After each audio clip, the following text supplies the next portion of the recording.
കണ്ണുനീരോടെ വിതയ്ക്കുന്നവർ ആർപ്പോടെ കൊയ്യും.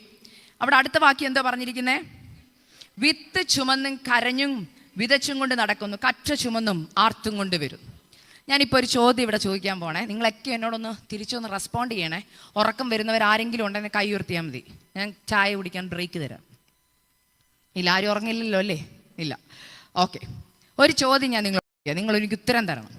നിങ്ങളുടെ വീടുകൾ, ഇവിടെ പ്രായമുള്ള അങ്കിളുമാരുണ്ട്, ആൻറ്റിമാരുണ്ട്, എല്ലാവരോടും ചോദിക്കും, നിങ്ങളുടെ വീട്ടിൽ ഇന്ന് വരെ ഒരു ചെടിയെങ്കിലും നടാത്തവർ ഇതിനകത്തുണ്ടോ? ഉണ്ടോ? കരിയാപ്പ, പാവയ്ക്ക നട്ടിട്ടുണ്ടോ? അമ്മച്ചിയൊക്കെ നട്ടിട്ടില്ലേ? പാവയ്ക്കൊക്കെ നട്ടിട്ടില്ലേ? കോവയ്ക്ക ഒക്കെ, വെണ്ടയ്ക്ക നട്ടിട്ടുണ്ട്.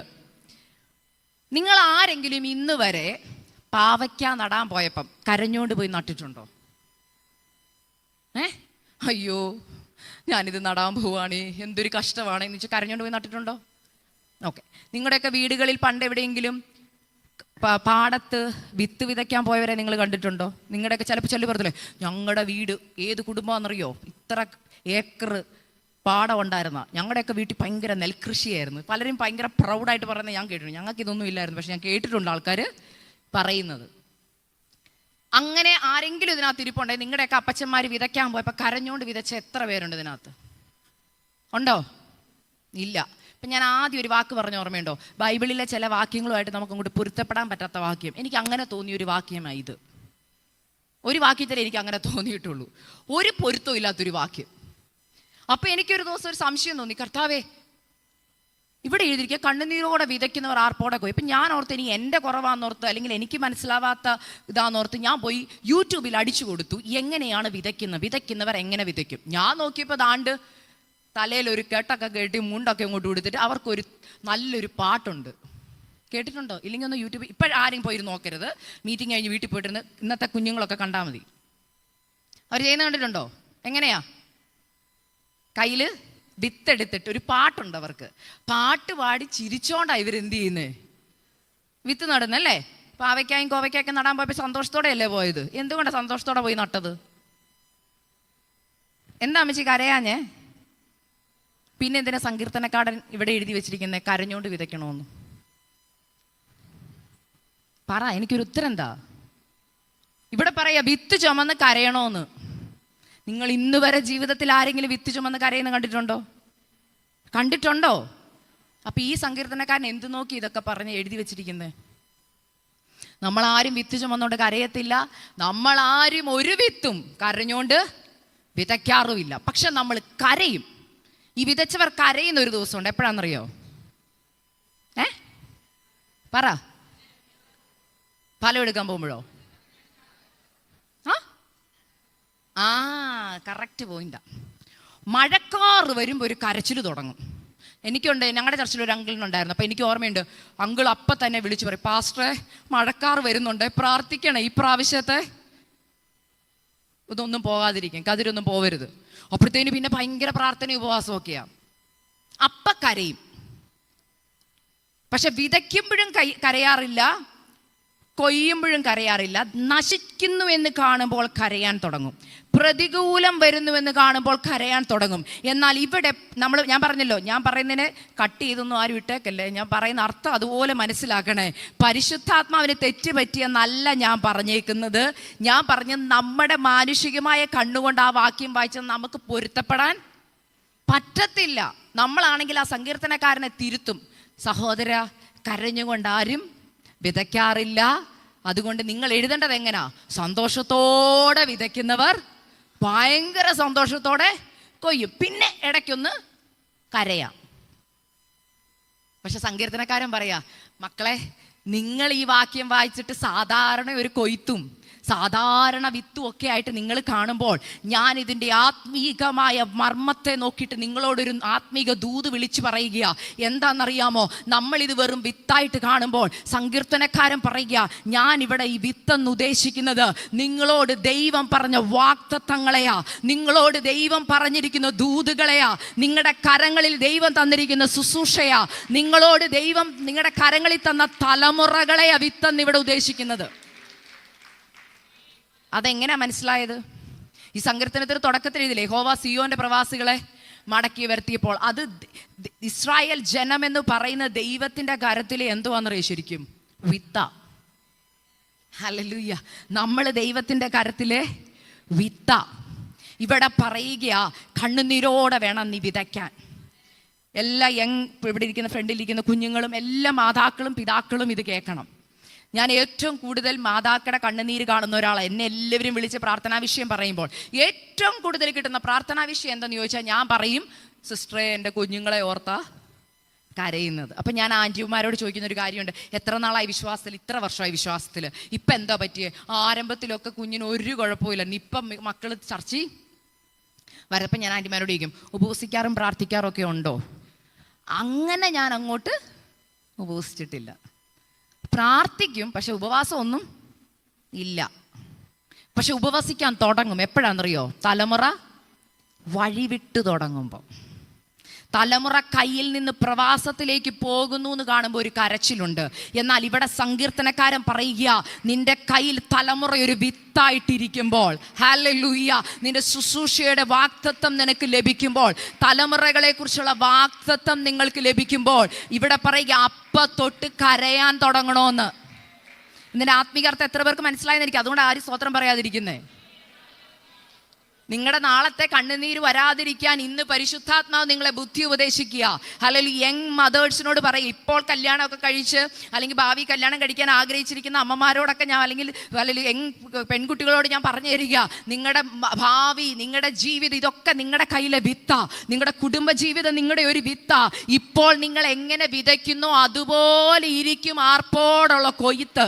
അല്ലെങ്കിൽ ഇപ്പം അതിനെ നിസ്സാരമായിട്ട് കണ്ടാൽ ആർപ്പോടെ കൊയ്യാൻ പറ്റത്തില്ല.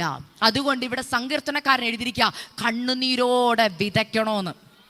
ഇനി എന്താണ് കണ്ണുനീരോടുള്ള വിതയെന്ന് ഞാനൊന്ന് എക്സ്പ്ലെയിൻ ചെയ്യാം. നിങ്ങളെല്ലാവരും, ഞാൻ പറഞ്ഞില്ലേ പാവയ്ക്ക പറഞ്ഞ ഓർമ്മയുണ്ടോ? ഒരു പാവയ്ക്കായ്ക്കകത്തു ഉദാഹരണം പറയാം, ഞാൻ എല്ലാ ഉദാഹരണം പറയുന്ന ആളായിട്ടൊന്നും തോന്നില്ല കേട്ടോ. പാവയ്ക്കായ്ക്കകത്ത് നമ്മൾ മുറിച്ച് കഴിയുമ്പോൾ എത്ര കുരു കാണും? കുറഞ്ഞത് ഇത്രയുള്ള നീളമുള്ള പാവയ്ക്കാണെങ്കിൽ ഏകദേശം. അടുക്കളയിൽ കയറുന്ന ആൻറ്റിമാരൊക്കെ എന്ന് പറഞ്ഞേ, മൂവാറ്റുപുഴക്കാർ പാവയ്ക്ക ഇഷ്ടമില്ലാത്തവരാണോ? 10-20 എണ്ണം കാണും അല്ലേ?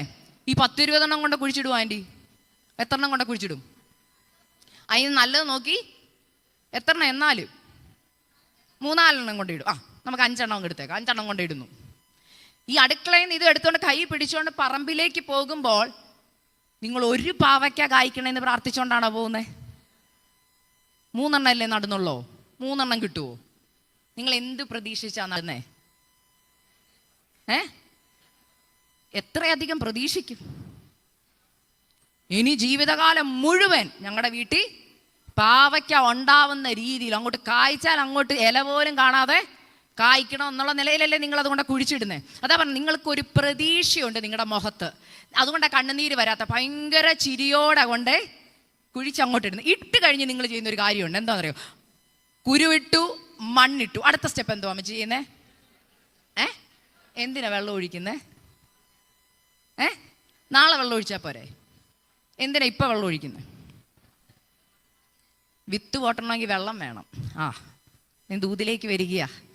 നിനക്ക് ദൈവം തരുന്ന വാഗ്ദത്തമുണ്ടല്ലോ, അത് ബുക്കിൻ്റെ പുറകിലും ബൈബിളിൻ്റെ പുറകിലും ഇന്ന ദിവസം ഇത്രാം തീയതി പ്രവാചകൻ വന്ന് തലേ കൈ വെച്ചിട്ട് എന്നോട് പറഞ്ഞു, നിൻ്റെ തലമുറയെ ഞാൻ ഇന്ന ആളാക്കുമെന്ന്, അല്ലെങ്കിൽ നിൻ്റെ ശുശ്രൂഷയെ നിന്നെ ഇന്നടത്ത് അയക്കുമെന്ന്, എൻ്റെ തലമുറയുടെ വിവാഹം ഇന്ന സമയത്ത് നടക്കും, ഇന്ന വിവാഹം നടക്കുന്നത്, ഭയങ്കര ദൂതുകളൊക്കെയാണ്. ഇതൊക്കെ പ്രത്യേകിച്ച് ആൻറ്റിമാർ ചെയ്യുന്ന ഒരു കാര്യമാണ്. അങ്കിളുമാരങ്ങനെ ചെയ്യാറില്ല, എന്നാലും ആൻറ്റിമാർ ചെയ്യും. എന്തുവാണെന്നറിയോ?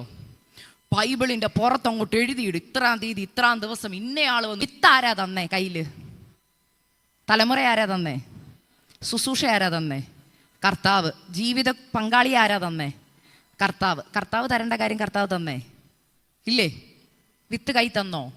കർത്താവ് ചോദിക്കുന്നേ, വിത്ത് കൈ തരാനേ എനിക്ക് പറ്റത്തുള്ളൂ, നനയ്ക്കേണ്ടതും വളർത്തേണ്ടതും നീയാ എന്ന് വെച്ചാൽ, കയ്യിൽ വിത്ത് കിട്ടി, വാഗ്ദത്തം കിട്ടി, ആ വാഗ്ദത്തത്തെ നീ ചുമക്കണമെന്ന് ബൈബിളിൻ്റെ പുറകിൽ എഴുതിയിട്ടാ പോരാ. ചുമക്കുക എന്ന് പറഞ്ഞാൽ ഹൃദയത്തിൻ്റെ പലകയിൽ അത് എഴുതിയിടണം. എൻ്റെ തലമുറയോട് ഇന്നൊരു വാഗ്ദത്തം ദൈവം പറഞ്ഞിട്ടുണ്ട്, എൻ്റെ ശുശ്രൂഷയെക്കുറിച്ചൊരു വാഗ്ദത്തം ദൈവം പറഞ്ഞിട്ടുണ്ട്, ആ വാഗ്ദത്തത്തെ നീ ചുമക്കണം. 2, ആ വാഗ്ദത്തത്തിൻ്റെ പുറത്ത് നീ കരയണം. ഇവിടെ എന്തുകൊണ്ട് കണ്ണുനീരോടെ വിതയ്ക്കണോന്ന് എഴുതിയെന്ന് ചോദിച്ചാൽ എൻ്റെ ഉത്തരം ഇതാ: വിത്ത് മണ്ണിൻ്റെ അടിയിലിട്ട് നീ കരഞ്ഞില്ലെങ്കിൽ ഇതിന് വെള്ളം കിട്ടത്തില്ല. മനസ്സിലായെന്ന് വിശ്വസിക്കുന്നു. ഇവിടെ ഉദ്ദേശിക്കുന്ന കണ്ണുനീര് എന്താണെന്നറിയാമോ?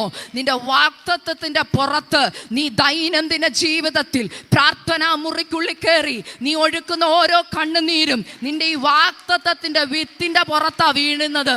അത് വീഴും തോറും ഹല്ലേലൂയ മണ്ണിന്റെ അടിയിൽ കിടക്കുന്ന വാഗ്ദത്തം മുളയ്ക്കുക.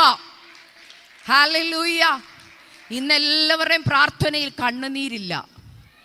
ഇന്ന് ഏറ്റവും കൂടുതൽ പ്രാർത്ഥനകൾ, ഞാൻ ഇന്ന് ഏറ്റവും കൂടുതൽ ഈ ദിവസങ്ങളിൽ പഠിക്കുന്നത് പ്രാർത്ഥനയെക്കുറിച്ചാണ്. പ്രാർത്ഥനയെക്കുറിച്ച് പഠിച്ചപ്പോൾ ഞാൻ ചെയ്ത കാര്യം പറയാം. ഞാൻ എൻ്റെ ഫോണിൽ എൻ്റെ പ്രാർത്ഥന റെക്കോർഡ് ചെയ്യും. നിങ്ങളെല്ലാവരും ഒന്ന് ചെയ്താൽ കൊള്ളാം. നിങ്ങളുടെ പേഴ്സണൽ റൂമിൽ നിങ്ങൾ പ്രാർത്ഥിക്കുന്ന പ്രാർത്ഥന നിങ്ങൾ എന്ത് ചെയ്യണം? ഫോണിൽ റെക്കോർഡ് ചെയ്യാൻ അറിയാത്തൊരു മക്കളോട് പറഞ്ഞാൽ മതി, മോനെ ഇതൊന്ന് റെക്കോർഡ് ചെയ്യാൻ തന്നെ, എൻ്റെ പ്രാർത്ഥന ഒന്ന് റെക്കോർഡ് ചെയ്യാൻ പോവാം. റെക്കോർഡ് ചെയ്തിട്ട് സ്വസ്ഥമായിട്ടിരിക്കുമ്പോൾ ഒന്ന് കേൾക്കണം. നമ്മൾ തന്നെ ഇരുന്ന് ചിരിക്കും.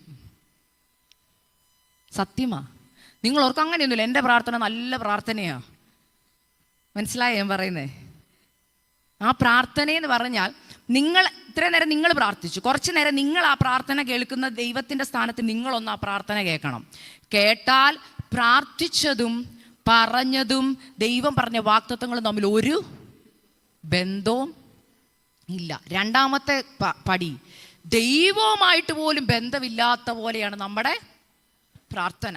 ഞാൻ ഈ ഇടയ്ക്കൊക്കെ നിങ്ങളൊക്കെ കേട്ട് കാണും. എന്നാലും ഞാൻ ഈ ദിവസങ്ങളിൽ കഴിഞ്ഞ 1.5 വർഷമായിട്ട് ഞാൻ പഠിക്കുന്ന ഒരു വാക്കുണ്ട് ബൈബിൾ. ഇപ്പോഴും പഠിത്തം തീർന്നിട്ടില്ല കേട്ടോ. പരിശുദ്ധാത്മാവ് എന്നെ പഠിപ്പിക്കുന്ന ഒരു വാക്കാണ് കർത്താവ് എന്നുള്ള വാക്ക്. ആ മെസ്സേജ് നിങ്ങളൊക്കെ കേട്ട് കാണും. ഞാൻ പലയിടത്ത് പ്രസംഗിച്ചിപ്പോൾ അത് കർത്താവ് എന്നുള്ളൊരു വാക്ക് ഞാനിത് പറഞ്ഞു. കർത്താവ് എന്നുള്ള വാക്കിൻ്റെ അർത്ഥം തന്നെ കർത്തൃത്വം നടത്തുന്നവനെന്നാ. എന്തുവാ കർത്തൃത്വം നടത്തുക എന്ന് പറഞ്ഞാൽ? എൻ്റെ ജീവിതത്തിൻ്റെ മുഴുവൻ അധികാരവും ഉള്ളവനെ, എൻ്റെ ജീവിതത്തിൻ്റെ എല്ലാം നടത്തുന്നവനെ. ഇനി നമ്മുടെ പ്രാർത്ഥനയിലേക്കൊന്ന് വന്നാൽ, കർത്താവേ അങ്ങയ്ക്കറിയാവോ നാളെ എൻ്റെ കുഞ്ഞിൻ്റെ കല്യാണം നടക്കേണ്ടതാ, അല്ലെങ്കിൽ ഡേറ്റ് പറഞ്ഞ് ഇതുവരെ നടന്നില്ല. കർത്താവേ നാളെ എൻ്റെ വീടിൻ്റെ വാടക കൊടുക്കേണ്ട ദിവസമാണ്. ഓക്കെ, ഇനി ആ പ്രാർത്ഥന ഞാനൊന്ന് വിശദീകരിക്കട്ടെ. എൻ്റെ ജീവിതത്തിൻ്റെ കർത്തൃത്വം നടത്തുന്നവനെ, നാളെ എൻ്റെ വീടിൻ്റെ വാടക മനസ്സിലാവുന്നുണ്ടോ? ഇല്ലേ? അർത്ഥം മനസ്സിലാവുന്നുണ്ടോ? എൻ്റെ ജീവിതത്തിൻ്റെ കർത്തൃത്വം നടത്തുന്നവനെ, നാളെ എൻ്റെ വീടിൻ്റെ വാടക കൊടുക്കേണ്ടതാ. എൻ്റെ ജീവിതത്തിൻ്റെ കർത്തൃത്വം നടത്തുന്നവനെ, എൻ്റെ തലമുറയുടെ ഭാവി ഒന്നും ശരിയാവുന്നില്ല. എൻ്റെ ജീവിതത്തിൻ്റെ കർത്തൃത്വം നടത്തുന്നവനെ, എൻ്റെ ശുശ്രൂഷയുടെ വഴികളെല്ലാം അടയപ്പെട്ടിരിക്കുക. ആ വാക്കും അതും തമ്മിൽ ചേരുന്നു പോകുന്നുണ്ടോ സിസ്റ്ററെ? ചേരുന്നുണ്ടോ? എന്താ ചേരാത്തെ? അങ്ങനെയാണെങ്കിൽ കർത്താവെ എന്ത് ചെയ്യരുത്? വിളിക്കരുത്. അർത്ഥം മനസ്സിലാവുന്നുണ്ടോ? അതാ ഞാൻ പറഞ്ഞ, അർത്ഥം മനസ്സിലാക്കി പ്രാർത്ഥിക്കാൻ തുടങ്ങിയാൽ നമ്മുടെ പല പ്രാർത്ഥനകളും എങ്ങനത്തെ പ്രാർത്ഥനയാണെന്നറിയോ? ബൈബിളിൽ യേശു പറഞ്ഞൊരു വാക്കുണ്ട്, ജൽപ്പനം. ഇന്ന് രാവിലെ പ്രാർത്ഥിച്ച് തന്നെ വൈകിട്ടും പ്രാർത്ഥിക്കുന്നു. എന്നാൽ ഒരു ഭക്തന്റെ പ്രാർത്ഥന എന്തെന്നറിയാമോ? ഹല്ലേലൂയ. മനസ്സിടിഞ്ഞിരിക്കുമ്പോഴും അവൻ പറയുന്ന ഒരു പ്രാർത്ഥനയുണ്ട്, എൻ്റെ കർത്താവ് അറിയാതെ എൻ്റെ ജീവിതത്തിൽ ഒന്നും സംഭവിക്കത്തില്ല. ഹല്ലേലൂയ. മനസ്സ് വ്യാകുലപ്പെട്ടിരിക്കുമ്പോഴും അവനൊരു ഉറപ്പുണ്ട്, എൻ്റെ കർത്താവ് എനിക്ക് വേണ്ടി പ്രാർത്ഥനയുടെ ഉത്തരം അയക്കുന്നവനാ. ഹല്ലേലൂയ. ഈ പ്രാർത്ഥനയുടെ ഉത്തരത്തെക്കുറിച്ച് ഇവിടെ പറയുന്നത്, വാഗ്ദത്തം കൈ കിട്ടി, വിത്ത് കൈ കിട്ടി. രണ്ടിവിടെ പറയുക, കുഴിയെടുത്ത് കുഴിച്ച് വിത്ത് അതിനകത്ത് ഇടണമെന്ന്. അപ്പൊ നിങ്ങൾ ചോദിക്കുക, സിസ്റ്ററെ വിത്ത് എൻ്റെ കയ്യിലുണ്ട്, വാഗ്ദത്തം എൻ്റെ കയ്യിലുണ്ട്, എന്തോ ഈ കുഴിയെടുത്ത് വിത്തിടുക എന്ന് ഉദ്ദേശിക്കുന്നത് എന്താന്ന് ഞാൻ പറഞ്ഞു തരട്ടെ? ആഗ്രഹമുള്ളവർ എത്ര പേരുണ്ട് കേൾക്കണമെന്ന്? സീക്രട്ട് പറഞ്ഞു തരുക. ഒറ്റ കാര്യം, മുറി അടയ്ക്കുക, അകത്ത് കയറുക, അകത്തിരിക്കുക. അങ്ങനെ ഇരിക്കാത്തവർക്കൊരു പ്രത്യേകത. വാഗ്ദത്തം കിട്ടിക്കഴിഞ്ഞിട്ട് നമ്മൾ അതിനെ വേണ്ടവണ്ണം കൈകാര്യം ചെയ്യുന്നില്ലെന്ന് കണ്ടു കഴിഞ്ഞാൽ കർത്താവ് തന്നെ ചിലതങ്ങ് അടയ്ക്കും. മനസ്സിലാകുന്നുണ്ടോ ഞാൻ പറയുന്നേ? അങ്ങനത്തെ ഒരു സീസണിൻ്റെ പേരാണ് ദ സീസൺ ഓഫ് റിജക്ഷൻ. ഞാൻ അതിന് പറയുന്ന പേരാണ് അണ്ടർ ദ ഗ്രൗണ്ട് സീസൺ. മണ്ണിൻ്റെ അടി പോകുന്ന ഒരു സീസൺ. അങ്ങനത്തെ സീസണിലുള്ള ആരെങ്കിലും ഇതിനകത്തുണ്ടെങ്കിൽ നിങ്ങൾക്കത് റിലേറ്റ് ചെയ്യാൻ പറ്റും. അതുവരെ നമ്മൾ പറയുന്ന പോലെ നാടൻ ഭാഷയിൽ, ഇവിടുത്തെ പിള്ളേരുടെയൊക്കെ ഭാഷ പറഞ്ഞാൽ അടിച്ച് പൊളിച്ച് ഫ്രണ്ട്സും ഒക്കെ ആയിട്ട് നല്ലതായിട്ട് ഇങ്ങനെ നടക്കുമ്പോഴായിരിക്കും പെട്ടെന്നൊരു കോവിഡൊക്കെ വന്ന് ഷട്ട് ഡൗൺ ആയത് ഓർമ്മയുണ്ടോ? ഇതുപോലെ നമ്മുടെ ജീവിതത്തിൽ ചില കോവിഡ് കയറി വരും. അതായത് പുറത്തോട്ട് ഇറങ്ങാനും പറ്റുന്നില്ല, ആരുമായിട്ടൊരു ബന്ധമില്ല, നന്നായിട്ട് സംസാരിച്ചുകൊണ്ടിരുന്നവരൊക്കെ സംസാരം അങ്ങോട്ട് നിർത്താൻ തുടങ്ങും. പതുക്കെ ഓരോ കണക്ഷൻസ് വിടാൻ തുടങ്ങി. നമ്മൾ അറിയാത്തതിൻ്റെ പേരിൽ, നമ്മൾ ചെയ്യാത്ത ചിലതിൻ്റെ പേരിൽ നമ്മളെ ത്യജിക്കുന്നു, നമ്മളെ കുറ്റം പറയുന്നു. ഇങ്ങനെ പല കാര്യങ്ങളിൽ നമ്മൾ ഒറ്റപ്പെട്ട് ആരോട് പറയാൻ പറ്റുന്നില്ല, കണ്ണുനീര് മാത്രമേ ഉള്ളൂ. ഹല്ലേലൂയ. ആരും മനസ്സിലാക്കുന്നില്ലെന്നുള്ള ഫീലിങ്. ഹല്ലേലൂയ. അങ്ങനത്തെ ഒരു ഫീലിംഗ് കൂടെ കടന്നു പോകുമ്പോൾ ഓർത്തോണം, ദൈവം നിന്നെ മണ്ണിൻ്റെ അടിയിലേക്ക് ഇട്ടേക്കുക. നീ ഒരു വിത്ത. ഹല്ലേലൂയ. ആ വിത്തിനെ ദൈവം മണ്ണിൻ്റെ അടിയിൽ ഇടുക. മണ്ണിൻ്റെ അടിയിൽ പോകുന്ന വിത്തിനൊരു കാര്യം സാക്ഷ്യം പറയാനുണ്ട്. ഞാൻ ഇത്രയും നാളും പുറത്തായിരുന്നു, എല്ലാവരെയും എനിക്ക് കാണാമായിരുന്നു, എല്ലാവരുമായിട്ട് ഭയങ്കര സഹകരണമൊക്കെ ആയിരുന്നു. പക്ഷെ എന്താണെന്നറിയത്തില്ല, പെട്ടെന്ന് ഞാൻ മണ്ണിൻ്റെ അടിയിൽ പോയി. അതിൻ്റെ അർത്ഥം എന്നാണെന്നറിയോ? മണ്ണും വിത്തും വെള്ളവും സൂര്യനും. വിത്തിന് വേറെ ആരെങ്കിലുമായിട്ട് ബന്ധമുണ്ടോ? വിത്തിന് ആരൊക്കെയായിട്ടാ ബന്ധം? മണ്ണ്, സൂര്യൻ, വെള്ളം. അതായത് പിതാവ്, പുത്ര, പരിശുദ്ധാത്മാവായിട്ട് മാത്രമേ ബന്ധമുള്ളൂ. അങ്ങനത്തെ സീസണിൽ കൂടെ പോയ ആരെങ്കിലും ഇതിനകത്തുണ്ടോ? എനിക്കുണ്ട് അങ്ങനെ ഒരു സീസൺ. ഹല്ലേലൂയ. 2024 എൻ്റെ ജീവിതത്തിൽ അങ്ങനത്തെ ഒരു സീസണായിരുന്നു. ശുശ്രൂഷയിൽ നല്ല രീതിയിൽ ഇങ്ങനെ പൊക്കോണ്ടിരുന്നപ്പോൾ, ഹല്ലേലൂയ, മെയ് മാസം 2024 മെയ് മാസത്തിൽ പരിശുദ്ധാത്മാവ് എന്നോട് പറഞ്ഞായിരുന്നു, ഹല്ലേലൂയ, പെട്ടെന്ന് നിന്നെ ഞാൻ ഓടിച്ചെടുത്തിട്ട് നിന്നെ മണ്ണിൻ്റെ അടിയിലേക്ക് ഇടുവാന്ന്. പക്ഷെ അന്ന് എനിക്ക് മനസ്സിലായില്ല, ഞാൻ ശുശ്രൂഷയിൽ ഇങ്ങനെ പോയി. പക്ഷെ ഒരു സീസൺ വന്ന് എൻ്റെ 3ാമത്തെ കുഞ്ഞിനെ ഞാൻ പ്രഗ്നൻ്റ് ആയ സമയത്ത് പെട്ടെന്ന് എല്ലാ കാര്യവും ഓക്കെ ആയിരുന്നു. അപ്പോൾ പെട്ടെന്ന് എനിക്ക് ശാരീരികമായ അസ്വസ്ഥതകൾ വന്നു. ഹല്ലേലൂയ. അന്ന് ദൈവാത്മാ എന്നോട് പറഞ്ഞിരുന്നു ആശുപത്രി പോകായിരുന്നു, അതുകൊണ്ട് വീട്ടിൽ തന്നെ ഇരിക്കുമോ. പക്ഷേ പ്രത്യേകത ഇതാണ്, എനിക്ക് ആരോട് സംസാരിക്കും. ജിസിസ്റ്റർ അതിനൊരു എക്സാമ്പിളാണ്. ജിസിസ്റ്ററോട് ഞാൻ എൻ്റെ വിഷയങ്ങൾ പറഞ്ഞ് പ്രാർത്ഥിപ്പാനിടയായി തീർന്നു. നിങ്ങളൊക്കെ പ്രാർത്ഥിച്ചെന്നറിയാം, ദൈവം വിടുതൽ തന്നു. എന്നാൽ ഞാൻ പറയുന്ന ആ സീസണെ കുറിച്ചാണ് പറയുന്നത്. എല്ലാ കാര്യവും സ്മൂത്തായിട്ട് പോയി നല്ല രീതിയിൽ ഓടിക്കൊണ്ടിരിക്കുമ്പോൾ പെട്ടെന്ന് നമ്മളെ പിടിച്ച് റൂമിനുള്ളിലാക്കും. പെട്ടെന്ന് നടന്ന് എനിക്ക് ശ്വാസം മുട്ടൽ കൂടിയിട്ട് എനിക്ക് ഒരു വാക്ക് പോലും സംസാരിക്കാൻ പറ്റത്തില്ല. ഒരു വാക്ക് സംസാരിക്കുമ്പോൾ 10 വട്ടം ചുമയ്ക്കും. അപ്പം ഞാൻ ഫോൺ സ്റ്റോപ്പ് ചെയ്തു. ആരുടെയും ഫോൺ അറ്റൻഡ് ചെയ്യുന്നില്ല. 2, വീട്ടിൽ ആരെങ്കിലും വരുവാണെങ്കിൽ ഞാൻ പറയും ആരും വരണ്ടെന്ന് പറയും. കാരണം എനിക്ക് ആരെയും കാണാൻ വയ്യ, സംസാരിക്കാൻ വയ്യ. വന്നാൽ ഒരു ഹായ് എങ്കിലും പറയണം. എനിക്ക് പറ്റത്തില്ല, ഭയങ്കര ചുമയാണ്. ഞാനിത് പറയാൻ കാരണം ആ സീസൺ ഓൾമോസ്റ്റ് 9 മാസവും തന്നെ പറയാം ഞാൻ മണ്ണിൻ്റെ അടിയിലായിരുന്നു. ഹല്ലേലൂയ. ആ റൂമിലെ എനിക്ക് ഇന്നും ഓർമ്മയുണ്ട് ആ ദിവസങ്ങൾ. ഞാനും എൻ്റെ ദൈവവും മാത്രമായിട്ടുള്ള ബന്ധം. ഹസ്ബൻഡ് രാവിലെ ജോലിക്ക് പോകും, അല്ലെങ്കിൽ മൂത്ത കുഞ്ഞുങ്ങൾ 2 പേരും സ്കൂളിൽ പോകും. ഞാൻ ആ പ്രാർത്ഥനാ മുറി കിടന്നിട്ട്, അപ്പാ ഈ കഷ്ടത കൊണ്ട് അപ്പൻ എന്താ ഉദ്ദേശിക്കുന്നതെന്ന് എനിക്ക് അറിയത്തില്ല. അന്ന് എന്നോട് എൻ്റെ പിതാവ് പറഞ്ഞൊരു വാക്കുണ്ട്, ചില ദൂതുകൾ നിനക്ക് എനിക്ക് കൈമാറാനുണ്ട്, ചില വാഗ്ദത്തങ്ങൾ ഞാൻ നിനക്ക് പുതിയത് തരാനുണ്ട്. നീയും ഞാനും മാത്രമായിട്ടുള്ള ഈ സമയമുണ്ടല്ലോ, ഞാനായിട്ട് അനുവദിച്ചതാ. കാരണം നീ ഇപ്പം മണ്ണിൻ്റെ അടിയില. നിനക്ക് ഞാനുമായിട്ട് മാത്രമേ ബന്ധമുള്ളൂ. ഈ ബന്ധം എന്തിനെന്നറിയാമോ? ദൈവം നേരിട്ട് പറയേണ്ട ചില ദൂതുകളുണ്ട്, ദൈവം നേരിട്ട് അറിയിക്കേണ്ട ചില മർമ്മങ്ങളുണ്ട്. അതിന് നിന്നെ എനിക്ക് തനിച്ച് കിട്ടണം. അതിന് വേറൊരു ഭാഗത്ത് എഴുതിയിട്ടുണ്ട്, ഞാൻ നിന്നെ തനിയെ മരുഭൂമിയിലേക്ക് കൂട്ടിക്കൊണ്ടുപോയി നിന്നോട് ഹൃദ്യമായി സംസാരിക്കും. നിങ്ങളിവിടെ പലര് ഈ ദൂതിനോടൊക്കെ റെസ്പോണ്ട് ചെയ്യുന്നുണ്ട്. ചിലരിവിടെ ഇരുന്നിട്ട് എന്നെ ഇതെന്തോ സിസ്റ്റർ പറയുന്നതെന്ന് ചോദിക്കുക. അതിനുള്ള മറുപടിയും കൂടെ ഞാൻ പറയാം. നിങ്ങൾക്ക് വിഷയങ്ങളൊന്നും കാണത്തില്ലായിരിക്കും. ഇപ്പം ഞാൻ ഈ പറയുന്ന ദൂതുമായിട്ട് നിങ്ങൾക്കൊരു റിലേഷനും കാണത്തില്ല. പക്ഷെ പരിശുദ്ധാത്മാവ് മറ്റൊരു, ഞാൻ പറയും ഇതിലേക്ക് വരിക, ദൂതിൽ ഇങ്ങനെ പറഞ്ഞു വരുമ്പോൾ നിങ്ങൾക്ക് മനസ്സിലാവും നമുക്കിപ്പോൾ ഇതിനൊന്നും റെസ്പോണ്ട് ചെയ്യാൻ പറ്റുന്ന നമ്മുടെ ജീവിതത്തിൽ പ്രശ്നങ്ങളൊന്നും ഇല്ല. ഇപ്പം ഞാൻ പറഞ്ഞ മേഖലയിൽ നോക്കുമ്പോൾ എൻ്റെ മക്കൾ സെറ്റിലായി, എനിക്ക് കരയാൻ മാത്രം ഒന്നും ഇല്ല. ഞാൻ പണ്ട് ഒത്തിരി, ഞാൻ അങ്ങനെ കേട്ടിട്ടുണ്ട് ചിലർ പറഞ്ഞു, പണ്ട് ഒത്തിരി കരഞ്ഞതാ മോളെ, ഇനി കണ്ണുനീരൊന്നും ഇല്ല, ഇനി കരയാനൊന്നുമില്ല, ഇനിയും കരയണമെന്ന്. അത് എന്തിനെന്ന് ഞാൻ പറയാം. നമ്മളെല്ലാം ഒരു വിത്താന്ന് ഞാൻ പറഞ്ഞത് ഓർമ്മയുണ്ടോ? ഉണ്ടല്ലേ? ഓർമ്മയുണ്ടല്ലോ. നമ്മളെ ദൈവം നട്ടതെവിടാ? കർത്താവിൻ്റെ മുന്തിരിത്തോട്ടത്തിലാ നട്ടേക്കുവാ. പക്ഷെ നമ്മൾ തക്ക സമയത്ത് കിളിർത്ത് പുറത്തു വന്നില്ലെങ്കിൽ എന്നാ പറ്റുന്നേ? അവിടെ കിടന്ന് നശിച്ചു പോവും. പക്ഷെ കർത്താവ് ചെയ്യുന്നു. ഇപ്പം ഇവിടെ നിങ്ങൾക്കൊരു സഭയുണ്ട്, ദൈവദാസനുണ്ട്, ഇവരെല്ലാ ദിവസവും വചനം പറഞ്ഞ് നിങ്ങളെന്ന് നനച്ചുകൊണ്ടിരിക്കുക. ഈ മണ്ണിൻ്റെ അടിയിലേക്ക് ഈ വിത്ത്, ഈ വെള്ളം വരുമ്പോൾ അതിനെ വലിച്ചെടുത്ത് വളർച്ച പ്രാപിക്കേണ്ടത് വിത്തിൻ്റെ ചുമതലയാണ്. എന്നാൽ വന്നു ഇരുന്നു കേട്ടു പോയി, എന്നെ ബാധിക്കുന്നതല്ലെന്ന് പറയുമ്പോൾ നീ വളരുന്നില്ല. ഹല്ലേലൂയ. ഒരു ദിവസം മണവാളം വരുന്നുണ്ട് തൻ്റെ കൊയ്ത്തിൻ്റെ ഹല്ലേലൂയ വിത്തെടുക്കാൻ, അല്ലെങ്കിൽ ഹല്ലേലൂയ ആർപ്പോടെ കൊയ്യാൻ വരുന്നുണ്ട്. കൊയ്യുമ്പോൾ കൊയ്യാൻ പാകത്തിന് നീ ഇല്ലെങ്കിൽ നഷ്ടമായി പോകും. ഞാൻ തുറന്നു പറയുക. ഹല്ലേലൂയ. ഇന്നതിൻ്റെ ഭീകരത്വം അല്ലെങ്കിൽ അതിൻ്റെ ഇമ്പോർട്ടൻസ് ആരും മനസ്സിലാക്കുന്നില്ല. നമ്മുടെ വിചാരം എപ്പോഴും കുഴപ്പമില്ലെന്നാ. ഹല്ലേലൂയ. ഇന്ന് ഞാൻ പറയാം, ഇന്ന് ചിലപ്പോൾ നിങ്ങൾ വിവാഹം കഴിച്ചിട്ടുണ്ടാവില്ല, അല്ലെങ്കിൽ ഒരു തലമുറയ്ക്ക് വേണ്ടി കാത്തിരിക്കുമായിരിക്കും. ഞാനൊരു കാര്യം പറയാം, എല്ലാ മാതാക്കളോടും പറയാം. എൻ്റെ മൂന്നാമത്തെ കുഞ്ഞിനെ ഗർഭിണിയായിരുന്ന സമയത്ത് പരിശുദ്ധാത്മാവിനോട് പറഞ്ഞ കാര്യമാ. കേട്ടവരുണ്ടാവാം, എന്നാലും ഞാൻ പറയും, കേൾക്കാത്തവർക്ക് വേണ്ടി പറയുക. ഹല്ലേലൂയ. മൂന്നാമത്തെ കുഞ്ഞിനെ ഗർഭിണിയായിരുന്നപ്പോൾ പരിശുദ്ധാത്മാവിനോട് പറഞ്ഞു, നീ ഉപവസിച്ച് പ്രാർത്ഥിച്ച് വേണം ഈ കുഞ്ഞിനെ നേടാമെന്ന്. നിങ്ങളെല്ലാവരും അറിയാവുന്ന കാര്യം, അമ്മമാരെ ഇവിടെ ഉള്ളവർക്കറിയാം, നമ്മൾ ഗർഭിണിയായിരിക്കുമ്പോഴാണ് ഏറ്റവും കൂടുതൽ ഭക്ഷണം കഴിക്കുന്നത്. അന്ന് എല്ലാവരും പറഞ്ഞൊരു വാക്കുണ്ട്, എന്തോ ഒരാൾക്കുള്ളതല്ല, പറ 2 പേർക്കുള്ളത് കഴിക്കണം. നമുക്ക് കിട്ടിയൊരു അവസരമല്ലേ. എന്നാൽ ആ സമയത്ത് കർത്താവ് എന്നോട് പറയുക, അതായത് കർത്തൃത്വം നടത്തുന്നവൻ എന്നോട് പറയുക, ഈ കുഞ്ഞിൻ്റെ കർത്താവ് ഞാനാണെങ്കിൽ, നിൻ്റെ കർത്താവ് ഞാനാണെങ്കിൽ, ഇത് ഞാൻ പറയുമ്പോൾ ഞാൻ എൻ്റെ ശരീരത്തിൻ്റെ അവസ്ഥ കൂടെ ഞാൻ പറയാം. എനിക്ക് ലോ ബ്ലഡ് പ്രഷറാ, എനിക്ക് ലോ ഷുഗറാ, എനിക്ക് എഴുന്നേറ്റ് നിൽക്കാൻ ആരോഗ്യമില്ല, തല കറങ്ങുന്നുണ്ട്. ഹല്ലേലൂയ. ആ സമയത്താ പരിശുദ്ധാത്മാവ് എന്നോട് പറയുന്നത്, ഇത് വാഗ്ദത്ത തലമുറയാണ് നിൻ്റെ വയറ്റിനുള്ളിൽ കിടക്കുന്നത്. ഈ തലമുറയെ നേടണമെങ്കിൽ നീ ഉപവസിച്ച് പ്രാർത്ഥിക്കണമെന്ന് പറഞ്ഞു. ഇത് പരിശുദ്ധാത്മാവിൻ്റെ കാതുകളിൽ പറഞ്ഞ് അന്ന് രാത്രി ഞാൻ കർത്താവിനോട് ചോദിച്ചു, കർത്താവേ എന്തുവാ ഈ പ്രഗ്നൻസി മാത്രം ഇത്ര പ്രത്യേകത? കർത്താവ് പറഞ്ഞു, ഈ തലമുറ ജനിച്ച് വളർത്തപ്പെടേണ്ടത് ഹല്ലേലൂയ അധർമ്മമൂർത്തി, ഹല്ലേലൂയ അല്ലെങ്കിൽ ഹല്ലേലൂയ അധർമ്മം പെരുകുന്ന സമയത്താ. അവൻ്റെ മേലുള്ള അഭിഷേകത്തെ ജ്വലിപ്പിക്കേണ്ടത് പുറത്തു വന്നിട്ടല്ല. അമ്മമാർ അഭിഷേകത്തെ നിറഞ്ഞാൽ ഉദരത്തിനകത്ത് കിടക്കുന്ന തലമുറകളുടെ മേൽ ആ അഭിഷേകം പകരപ്പെടും. ഹല്ലേലൂയ.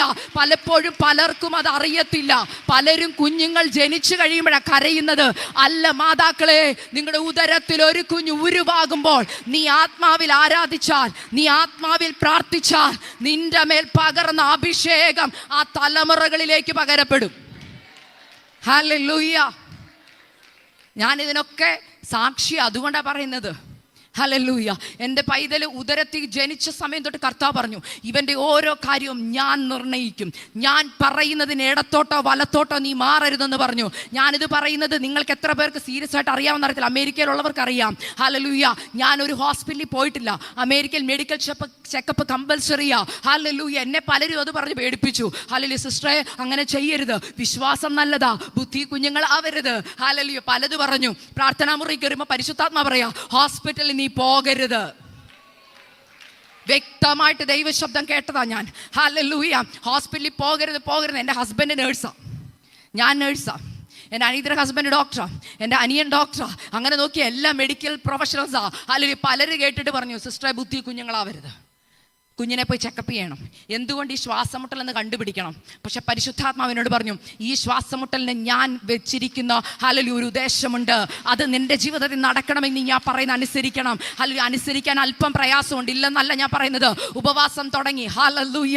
കുഞ്ഞിനെ 3 മാസം ഉള്ളപ്പോൾ ഞാൻ തുടങ്ങി ഉപവാസമാ. ഹല്ലേലൂയ. ഉപവാസം തുടങ്ങി. ഹല്ലേലൂയ.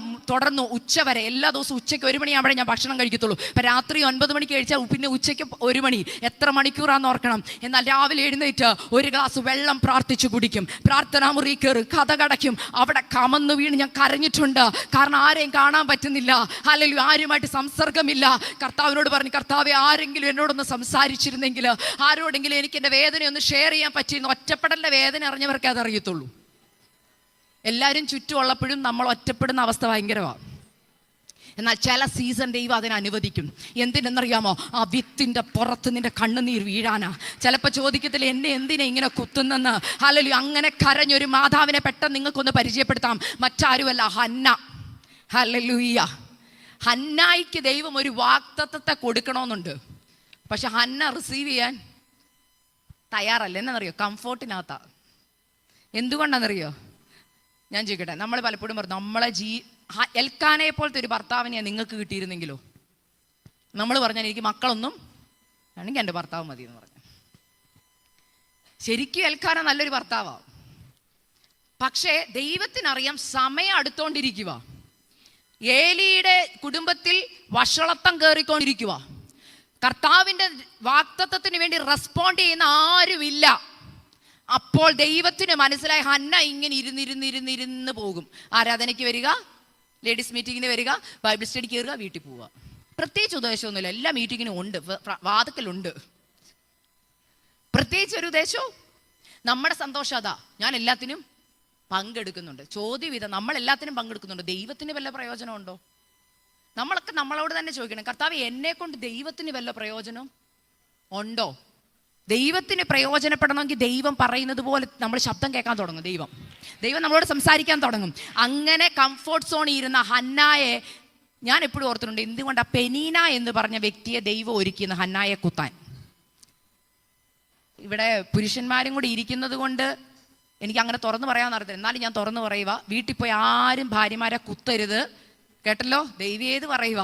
ഹല്ലേലൂയ. ഇവിടെ ഇരിക്കുന്ന എല്ലാവരും നല്ല ആൻറ്റിമാർ. എന്നാലും പെണ്ണുങ്ങളുടെ ഒരു സ്വഭാവം, നാച്ചുറൽ സ്വഭാവം ഞാനൊന്ന് പറയട്ടെ.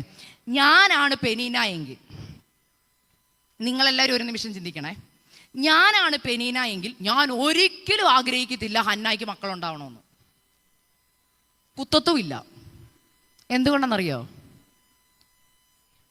പറയട്ടെ. പെനീനയ്ക്ക് എത്ര മക്കളുണ്ടായിരുന്നറിയോ? വേണ്ട, കുറഞ്ഞ ഞാനൊരു ഊഹിട്ട് പറയാം. ഹന്നായിക്ക് കൊച്ചുണ്ടാകുന്ന സമയത്ത് പെനീനയ്ക്ക് ഒരു 5 അല്ലെങ്കിൽ 10 മക്കൾ ഉണ്ടാവണമെന്നാണ് എൻ്റെ ഒരു ഊഹം. 5 മക്കളുണ്ടെന്നിരിക്കട്ടെ, 5 ആൺപിള്ളേർ. വീട്ടിലെ കാര്യം നോക്കണം, പിള്ളേരുടെ എല്ലാ കാര്യവും നോക്കണം. ഹന്നായിക്ക് കൊച്ചുണ്ടായാൽ പണിയിൽ പിന്നെ അവള് ശ്രദ്ധിക്കുക. ഹന്നായിക്ക് പിള്ളേരില്ലെങ്കിലുള്ള ഗുണം എന്നാ? എൻ്റെ പിള്ളേരെ നോക്കിക്കോളും, അടുക്കളയിൽ എനിക്കൊരു, നിങ്ങളൊക്കെ നല്ലവരാ, അതുകൊണ്ട് നിങ്ങൾ ആരും അങ്ങനെ ചിന്തിക്കും. ഞാൻ എൻ്റെ കാര്യമാണ് പറഞ്ഞത്.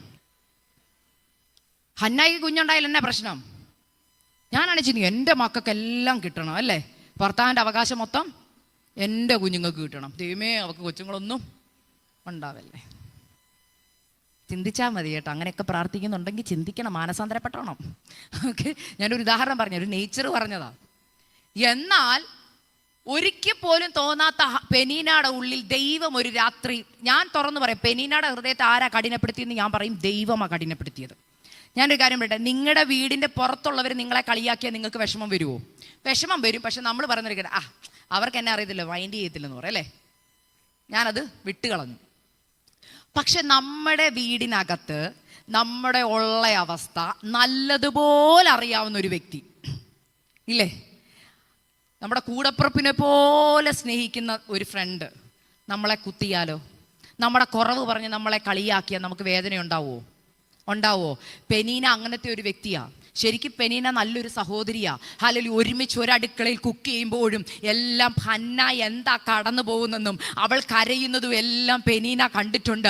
നമ്മൾ പറയത്തില്ല അവളൊരു മനുഷ്യ സ്ത്രീയാണോന്നെങ്കിലും നമ്മൾ ചില വാർത്തകളൊക്കെ കേൾക്കുമ്പോൾ ചിന്തിക്കത്തില്ലേ, ശരിക്കും പെനീന നല്ലൊരു മനുഷ്യ സ്ത്രീയാ. പക്ഷേ ഒരു രാത്രിയിൽ ഹല്ലേലൂയ ദൈവം പെനീനയുടെ ഹൃദയത്തെ കഠിനപ്പെടുത്തി. എന്തിനാണെന്നറിയാവോ? മോളെ, ഒരു കുഴപ്പമുണ്ട്, ഒരു വാഗ്ദത്തം കൊടുക്കാൻ ഞാൻ ഇങ്ങനെ ആളെ തപ്പിക്കൊണ്ടിരിക്കുക, ഹന്നായിക്ക് കൊടുക്കണമെന്ന് ആഗ്രഹം. പക്ഷെ ഒരു കുഴപ്പമുണ്ട്, ആ വിത്ത് റിസീവ് ചെയ്യാൻ ആ മണ്ണ് നനഞ്ഞിട്ടില്ല. കിട്ടിയിട്ടില്ല ദൂത്.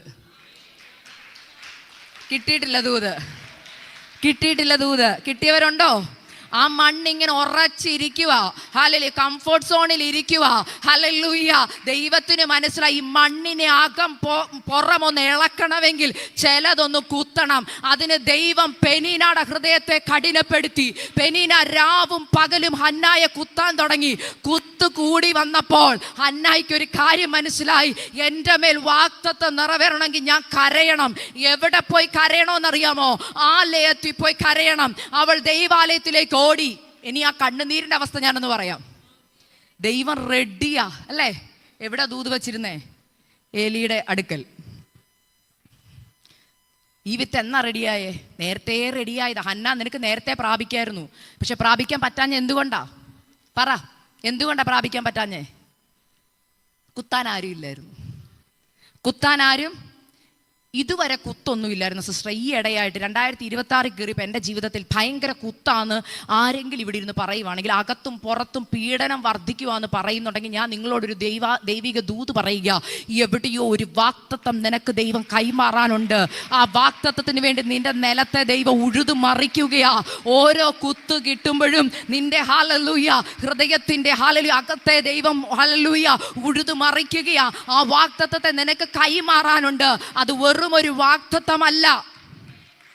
ഓർക്കണം, കുത്ത് കിട്ടി ഹന്ന ചെന്നാലെത്തിപ്പോയി കരഞ്ഞപ്പം അവിടെ ഒരു കാര്യം എടുത്തെഴുതിയിരുന്നു. എനിക്ക് ഭയങ്കര ഇഷ്ടമാണ് അത്. വാക്കുകളൊന്നും ഉണ്ടായിരുന്നോ? ഏതെങ്കിലും വാക്കുണ്ടായിരുന്നോ? ഇല്ല, ഒരു വാക്കുമില്ല. പിന്നെ അവിടെ എന്താ എഴുതിയിരിക്കുന്നത്? കരച്ചിലും. അങ്ങനെ പ്രാർത്ഥിച്ചവർ എത്ര പേരുണ്ട്? ചർച്ചിൽ വന്ന് പ്രാർത്ഥിക്കാൻ പാസ്റ്റർ പറഞ്ഞു, ഭയങ്കര പ്രാസം ഒപ്പിച്ച് പ്രാർത്ഥിക്കുക.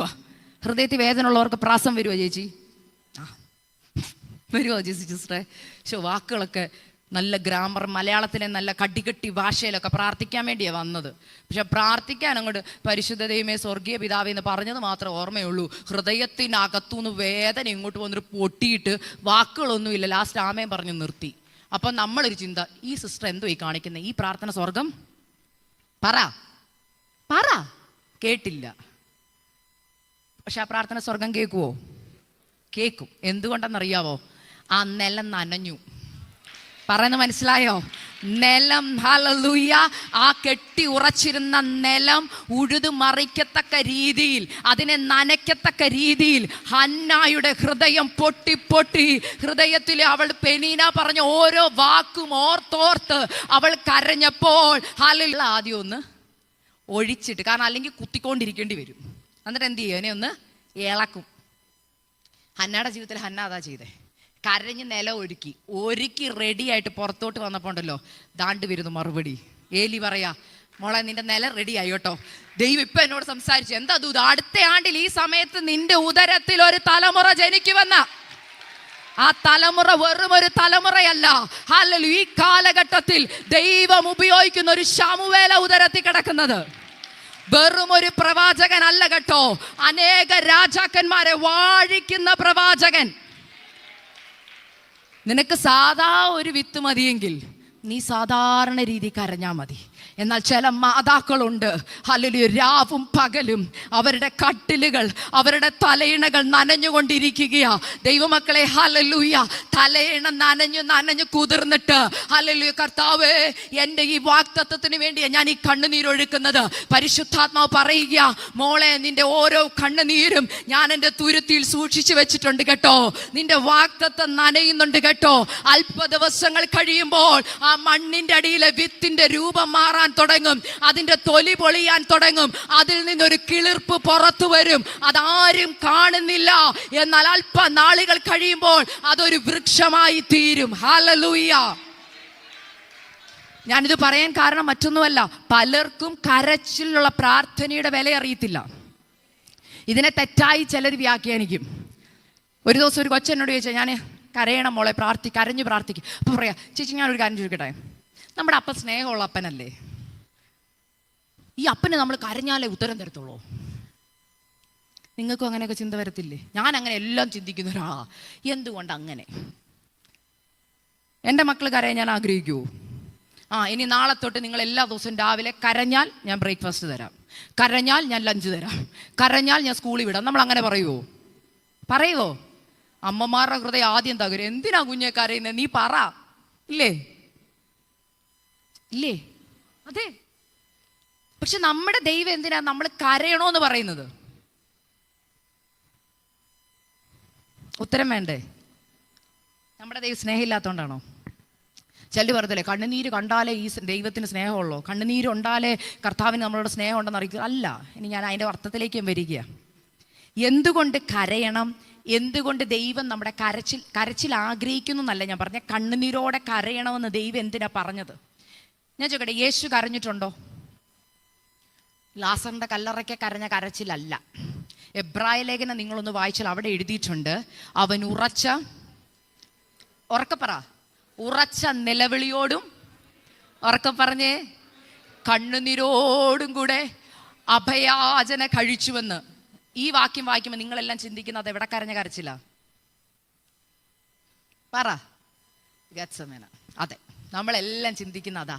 പക്ഷെ ഞാൻ സത്യം പറയട്ടെ, യേശുവിൻ്റെ എല്ലാ ദിവസത്തെയും പ്രാർത്ഥനയിൽ ആ കരച്ചിലുണ്ടായിരുന്നു. നിങ്ങൾ അംഗീകരിക്കുമോ എന്ന് എനിക്കറിയില്ല, പക്ഷെ ഞാൻ പറയാം, ഉണ്ട്. എന്തുകൊണ്ട് യേശു എല്ലാ ദിവസവും കരയണം? എന്തുകൊണ്ട് അഭയാചന കഴിക്കണം? ഉറച്ച നിലവിളി ഉണ്ടാവണം. ഞാൻ പറയട്ടെ, കൂടെ നടക്കുന്നവൻ ഒറ്റൂന്നറിയാം, കൂടെ നടക്കുന്നവൻ തള്ളി പറയൂന്നറിയാം. അങ്ങനെയുള്ള ഫ്രണ്ട്സുമായിട്ട് കൂടെ നടക്കുമ്പോൾ നമ്മൾ കരയാതിരിക്കുമോ? നമുക്ക് വിട്ട് കളയാനും പറ്റത്തില്ല. ദൈവം പറയുന്നു, അങ്ങനെയുള്ള ദൈവദാസന്മാർ കരയുന്നവരുണ്ട് കേട്ടോ. കൂടെ ഉള്ളവർ പാര വെക്കുന്നുണ്ടെന്ന് പറ, അറിയാം. കൂടെ നിൽക്കുന്നവർ കാലേ വരുന്നുണ്ടെന്ന് അറിയാം. പക്ഷെ വിട്ടുകളയാൻ പരിശുദ്ധാത്മാവ് പറയാത്തിടത്തോളം കൂടെ നിർത്തിയേ പറ്റൂ. പക്ഷെ ഇവർ കണ്ണുനീരൊഴുക്കുന്ന ഒരു സ്ഥലമുണ്ട്. എവിടാന്നറിയോ? പ്രാർത്ഥനാ മുറിയിൽ. കർത്താവേ, അവരെ വിട്ടുകളയാൻ എനിക്ക് പറ്റുന്നില്ല, പക്ഷെ എനിക്കതിനുള്ള കൃപ തരണമേ, സ്നേഹിക്കാനുള്ള കൃപ തരണമേ. ഞാൻ തുറന്നു പറയാം, യേശു എല്ലാ ദിവസവും ഈ പ്രാർത്ഥന പ്രാർത്ഥിക്കുന്നുണ്ട്.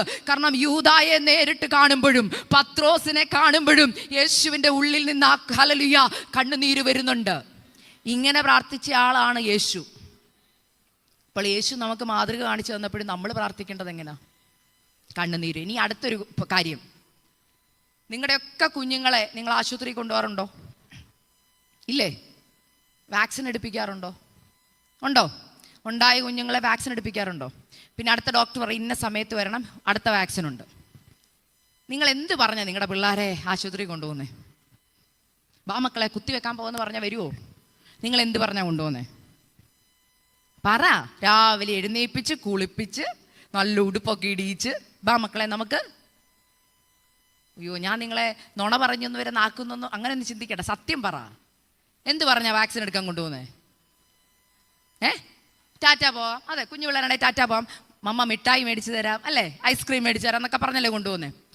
നമുക്കാരും നമ്മുടെ മക്കൾ കരയുന്നത് ഇഷ്ടമല്ല. പക്ഷെ നമ്മൾ ചില സമയത്ത് കരയാൻ വേണ്ടി അങ്ങ് വിട്ടുകൊടുക്കും, ഇല്ലേ? നമ്മളൊക്കെ പ്രസവിച്ച ദിവസങ്ങളൊന്ന് ഓർത്താൽ മതി. കുഞ്ഞിൻ്റെ കരച്ചിൽ ശരിയല്ലേ പറയും ഡോക്ടർ? അതെന്താ കൊച്ചിൻ്റെ കരച്ചിലിന് അത്ര ഇങ്ങോട്ട് ശബ്ദം പോരല്ലോ, എന്താ എൻ്റെ കൊച്ചു നന്നായിട്ട് കരയാത്തേ? ഇല്ലേ? ആണോ? ആണോ? എന്തിനാ നിങ്ങൾ കൊച്ചു ഭയങ്കരമായിട്ട് കരയണമെന്ന് ആഗ്രഹിക്കുന്നേ? പറ. കരഞ്ഞാൽ അറിയാം കൊച്ചിന് ആരോഗ്യമുണ്ടോ ഇല്ലയോ. ഞരക്കേ ഉള്ളെങ്കിൽ അതിൻ്റെ കുഴപ്പം എന്താ? കൊച്ചിനെന്തോ പറ, കുഴപ്പമുണ്ട്. അപ്പം കുഴപ്പമില്ലാത്തവർ കരയും. മനസ്സിലാവുന്നുണ്ടെന്ന് വിശ്വസിക്കുന്നു. ഇത് പ്രതിരോധ ശക്തി വർദ്ധിപ്പിക്കുക കുഞ്ഞില്. ഹല്ലേലൂയ. ഇങ്ങനെ ഈ കുഞ്ഞ് കരയും തോറും കുഞ്ഞിന് ബലമാ. കുഞ്ഞ് കരയാം. ഇനി കുഞ്ഞിനെ കരയിക്കാൻ നമ്മൾ ഏൽപ്പിക്കും. ഞാൻ പറഞ്ഞില്ലേ, വാക്സിൻ എടുക്കാൻ പോകുമ്പോൾ. എന്തിനാ വാക്സിൻ എടുക്കാൻ പോകുമ്പോൾ? നമ്മൾ കൊണ്ടുപോയി ഡോക്ടറെ കൈ കൊടുത്തിട്ട് പറയും കുത്തിക്കോളാൻ. അപ്പം ഈ കുഞ്ഞ് തിരിഞ്ഞ് നിന്നിട്ട് നമ്മളെ ഒരു നോട്ടം. ആ കുഞ്ഞ് എന്തായിരിക്കും പറയുന്നറിയോ? രാവിലെ എഴുന്നേറ്റ് പറ, ഭക്ഷണമൊക്കെ ഉണ്ടാക്കി തന്ന് നുണ പറഞ്ഞ എന്നെ ഇവിടെ കൊണ്ടുവന്ന് ഐസ്ക്രീം തരാം. മമ്മിക്ക് ഒരു കണ്ണിച്ചോരയില്ല. എന്നിട്ട് എന്താ ചെയ്യുന്നേ? ഡോക്ടറുടെ കൂടെ കയ്യേലും കയറി പിടിച്ച്. ചില അമ്മമാർക്ക് കണ്ടു നിൽക്കാൻ വയ്യ. ചിലരെന്ത് ചെയ്യും? ഞങ്ങളൊക്കെ അവിടെ ഞങ്ങൾ തന്നെ നിൽക്കണം, കയ്യെ പിടിച്ചോണ്ട് നിൽക്കുക. എന്നിട്ട് നമ്മളിങ്ങനെ നിൽക്കുന്നേ, കുത്തിക്കോ ഡോക്ടറെ, കുത്തിക്കോ. ഈ കൊച്ചിൻ്റെ എന്താണ്? ഇതെന്തൊരമ്മയാ, ഇതെന്തൊരപ്പനാ, അല്ലേ? പക്ഷെ കുഞ്ഞിന് വേദന എടുക്കുന്നോർത്തെ ആരെങ്കിലും വാക്സിൻ എടുക്കാതെ പുറത്തു പോയിട്ടുണ്ടോ? ഉണ്ടോ? കുഞ്ഞ് കരയും, അതുകൊണ്ട് വാക്സിൻ വേണ്ട പറയുവോ? കുഞ്ഞിന് പനിയാ, കുത്തി വെക്കണം. അയ്യോ എൻ്റെ കുഞ്ഞ് കരയും, കുഞ്ഞിന് വേദന എടുക്കും, അതുകൊണ്ട് കുത്തി വെക്കണ്ട ഡോക്ടറെ പറയുവോ? എന്തുകൊണ്ടാ? കരഞ്ഞാലും കുഴപ്പമില്ല, പക്ഷെ ഈ കരയുമ്പോഴും കുഞ്ഞിന് കിട്ടുന്ന കുത്തിൽ നിന്ന് കുഞ്ഞിന് കിട്ടുന്ന പ്രതിരോധ ശക്തിയാ. ഞാൻ പറഞ്ഞതിൻ്റെ സാരം, ചില വേദന നിന്റെ ഉള്ളിലെ പ്രതിരോധ ശക്തിയെ വർദ്ധിപ്പിക്കുക. എന്തിനാണെന്നറിയോ? ക്രിസ്തീയ ജീവിതത്തിൽ നിനക്ക് ജീവിക്കണമെങ്കിൽ നിനക്ക് പ്രതിരോധം ആവശ്യമാ. ശത്രുവിന് നേരെ പ്രതിരോധിക്കുവാൻ, ഹല്ലേലൂയ, ആത്മമണ്ഡലത്തിൽ ഹല്ലേലൂയ ശക്തി നേടുവാൻ നിനക്കൊരു പ്രതിരോധ ശക്തി ആവശ്യമാ. അതിന് ദൈവം ചിലപ്പോൾ ഏൽപ്പിച്ചങ്ങ് കൊടുക്കും. അതിൻ്റെ അർത്ഥം ദൈവം നിന്നെ കൈവിട്ടെന്നല്ല, ദൈവത്തിന് നിന്നോട് സ്നേഹമില്ലെന്നല്ല. ദൈവം പറയുക, മോളെ ഈ കണ്ണുനീര് അല്പം നിനക്ക് വേദന തോന്നും, എന്നാൽ നാളെ നിനക്കൊരാർപ്പുണ്ട് കേട്ടോ. ചിലത് കൊയ്യാൻ നിന്റെ മുമ്പിലുണ്ട് കേട്ടോ. ഞാൻ പറയുന്നത് എത്ര പേർക്ക് മനസ്സിലാവുന്നുണ്ട്? പരിശുദ്ധാത്മ വ്യക്തമായിട്ട് പറയുക, ഇന്ന് നീ ഒഴുക്കുന്ന കണ്ണുനീരുണ്ടല്ലോ, നിന്റെ വിത്തിനെ, നിന്റെ വാഗ്ദത്തത്തെ നനച്ചോണ്ടിരിക്കുക. വിത്ത് ചുമക്കുന്നതിനോടൊപ്പം നീ കരയണം. നിന്റെ തലമുറയോർത്ത് കരയണം. കരഞ്ഞില്ലെങ്കിൽ കരയാനുള്ള സാഹചര്യം ദൈവമായിട്ട് ഒരുക്കും. അതിന് ചിലപ്പോൾ ചില പെനീനമാരായിരിക്കും വരുന്നത്. വീടിനകത്തുള്ളവർ ചിലപ്പോൾ കുത്താൻ തുടങ്ങും. ചിലർ പറയത്തില്ല, ഇത്രയും നാളും പുറത്തുനിന്ന് കേട്ടാൽ മതിയായിരുന്നു, ഇപ്പം അകത്തുനിന്നും. ഞാൻ എൻ്റെ ജീവിതത്തിലെ സാക്ഷ്യം പറഞ്ഞാൽ, എന്നെ കുത്താൻ ചില പെനീനമാരില്ലായിരുന്നു, ഞാൻ ഇന്ന് ഇവിടെ നിൽക്കത്തില്ലായിരുന്നു. ഞാൻ പണ്ടൊക്കെ എനിക്ക് എൻ്റെ ജീവിതത്തിൽ എന്നെ കുത്തിയവരോടൊക്കെ എനിക്ക് ഭയങ്കര ദേഷ്യവും വെറുപ്പുമായിരുന്നു. അവരുടെ പേര് കേട്ടാ വെറുപ്പ്, ദേഷ്യം. എന്നാൽ ഇന്ന് എൻ്റെ പ്രാർത്ഥനയിൽ ഏറ്റവും കൂടുതൽ ഞാൻ നന്ദി പറയുന്നതും ഏറ്റവും കൂടുതൽ പ്രാർത്ഥിക്കുന്നതും അവരെ ഓർത്ത. കാരണം കർത്താവേ, അവരന്ന് എന്നെ കുത്തിയില്ലായിരുന്നെങ്കിൽ ഞാൻ കരയത്തുമില്ലായിരുന്നു. ഈ നന്മകൾ, അതായത് ഞാൻ ഉദ്ദേശിച്ച ദൈവം ആഗ്രഹിക്കുന്നവണ്ണം ഞാൻ ആവത്തില്ലായിരുന്നു. ഉദ്ദേശം മനസ്സിലായെന്ന് വിശ്വസിക്കുന്നു. ഈ വിത്ത് മണ്ണിൻ്റെ അടിയിൽ എന്ത് ചെയ്യണം? കിടക്കണം. എത്ര ദിവസം? അത് വിത്ത് ഏതിൻ്റെ എന്ന് പോലെ ഇരിക്കും. ചിലർ പുല്ലിൻ്റെ വിത്ത് പോലെ, ഇന്നിട്ടാ നാളെ പുറത്ത് വന്നിരിക്കും. വന്നില്ലേ പിന്നെ അങ്ങോട്ട് സങ്കടമാണ്. ഇതെന്താ പെട്ടെന്ന് മുളയ്ക്കും. ഇപ്പം കണ്ടില്ലേ, പ്ലാവൊക്കെ കണ്ടിട്ടില്ലേ, ഇത്ര മാസത്തിനുള്ളിൽ. പക്ഷെ പണ്ടത്തെ ചക്കയുടെ രുചിയുണ്ടോ? ചക്കയെന്നാ പക്ഷെ അതിൻ്റെ പേരല്ലേ. ഇന്ന് ചിലരങ്ങനെ, സിസ്റ്റർ ഇപ്പം പ്രാർത്ഥിച്ചാൽ നാളെ എനിക്ക് ഉത്തരം തരണം. ഇപ്പം ഇവിടെ പറയും, പാസ്റ്റർ പറയും, ഇല്ല അല്പസമയമുണ്ട്, എന്നാൽ അടുത്ത ചർച്ചിലൊന്ന് പോയി പ്രാർത്ഥിപ്പിച്ച് നോക്കാം, ഇല്ലേ? എന്നാൽ കർത്താവ് പറയാ, നീ ക്ഷമയോടെ മണ്ണിൻ്റെ അടി വെയിറ്റ് ചെയ്താലുണ്ടല്ലോ, ക്ഷമയോടെ വെയിറ്റ് ചെയ്യുമ്പോൾ കിട്ടുന്ന മറുപടിക്ക് അതിൻ്റെതായ ഹല്ലേലൂയ ഗുണങ്ങളുണ്ട്, അതിൻ്റെതായ മഹത്വമുണ്ട്. ഇല്ലെങ്കിൽ എന്ത് സംഭവിക്കുന്നറിയോ? പെട്ടെന്ന് കിളിർത്ത് വാടിപ്പോകുന്നത് പോലാവും വിത്ത്. ഇനി അടുത്തൊരു ഭാഗം ഞാൻ പറയാം, മണ്ണിൻ്റെ അടിയിലെ സീസണെ കുറിച്ച് ഞാൻ ഒന്നും കൂടെ ഒന്ന് പറഞ്ഞിട്ട് പോകാം. ചിലരുടെ ജീവിതത്തിൽ മണ്ണിൻ്റെ അടിയിലുള്ള സീസൺ വർഷങ്ങളോളമായിരിക്കും. അങ്ങനെയുള്ള ഒരാളെയും കൂടെ ഞാൻ പരിചയപ്പെടുത്താം. ആരാന്നറിയോ? യോസഫ്. ഏകദേശം പൊത്തിഫേറിന്റെ വീട്ടിൽ നിന്ന് അദ്ദേഹത്തെ ഹല്ലേലൂയ ജയിലിൽ കൊണ്ട് ഏകദേശം 13 വർഷത്തോളം അദ്ദേഹം എവിടെ ആയിരുന്നു? പറ. നമ്മൾ പറഞ്ഞ മണ്ണിൻ്റെ അടിയിൽ, എന്നുവെച്ചാ തടവറയിൽ. ഈ തടവറയിൽ യോസഫ് എന്താ ചെയ്തുകൊണ്ടിരുന്നത്? പറ. പാട്ടുപാടി പ്രാർത്ഥിച്ചുകൊണ്ടിരുന്നു. നമ്മളായിരുന്നു എന്ത് ചെയ്തേനെ? വാക്തത്വം കേട്ട് വാക്തത്വം പറഞ്ഞ ദിവസം തുടങ്ങിയ കഷ്ടതയാ.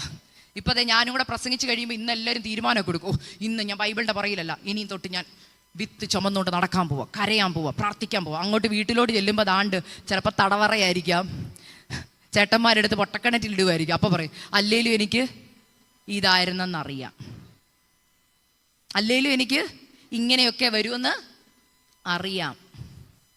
അപ്പം പ്രശ്നമാണ്. എന്നാൽ ഇവിടെ ഒരു യോസഫ് ഉണ്ട്, 17 വയസ്സേ ഉള്ളൂ.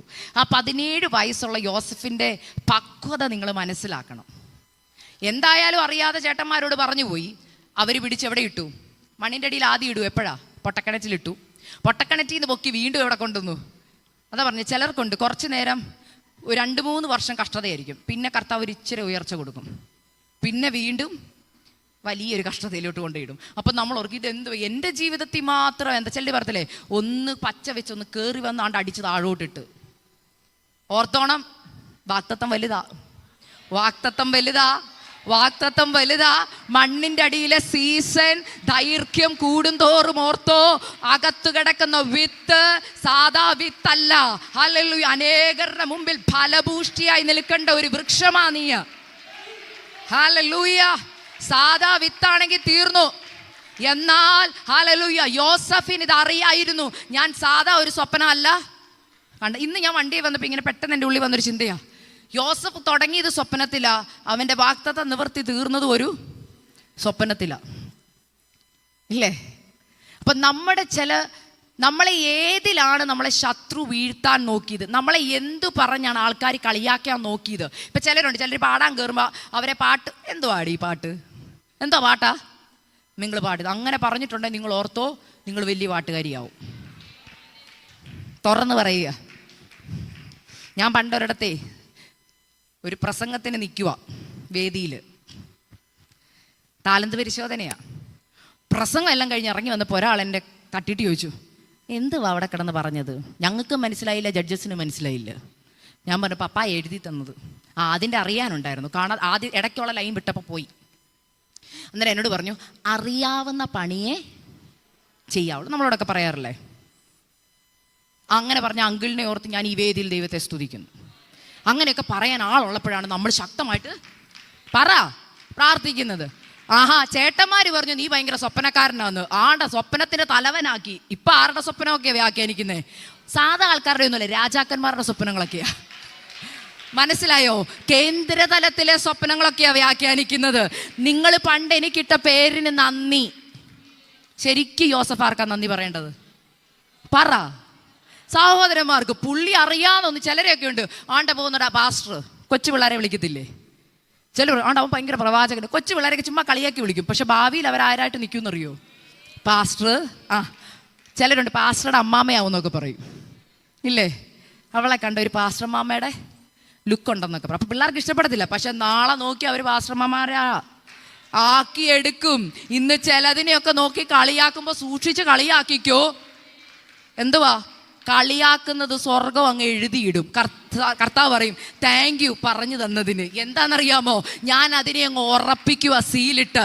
പണ്ട് നിങ്ങൾ പറഞ്ഞില്ലേ സ്വപ്നക്കാരനെന്ന്, ഹല്ലേലൂയ, ആ സ്വപ്നക്കാരനെ ഞാൻ മുദ്രയിട്ടേക്കുകയാ. ഇന്ന് രാജാക്കന്മാരുടെ സ്വപ്നങ്ങളെ വ്യാഖ്യാനിക്കുന്നവനാക്കി ഞാൻ അവനെ തീർക്കാൻ പോകുക. 13 വർഷം നീണ്ട 13 വർഷം അവൻ മണ്ണിന്റെ അടിയിൽ കിടന്നു. അതിൻ്റെ ഗുണം ഞാൻ പറയാം. മണ്ണിൻ്റെ അടിയിൽ കിടന്നിട്ട് ഇവനൊരു ഉയർത്തെഴുന്നേൽപ്പുണ്ടായിരുന്നു. ഇതിൻ്റെ ഇടയ്ക്ക് നമ്മളും ചെയ്യുന്നൊരു കാര്യമുണ്ട്. ഇടയ്ക്കിടയ്ക്കൊന്ന് തല പൊക്കി നോക്കും. ഞാൻ പണ്ട് എനിക്ക് ഓർമ്മയുണ്ട്, ജമന്തിയുടെ ഒരു ചെടി നട്ടത് എനിക്ക് ഓർമ്മയുണ്ട്. അതിൻ്റെ കുറച്ച് അരി ആദ്യം എനിക്കൊന്ന് 6ാം ക്ലാസ്സിൽ പഠിക്കുന്ന സമയത്താണ്.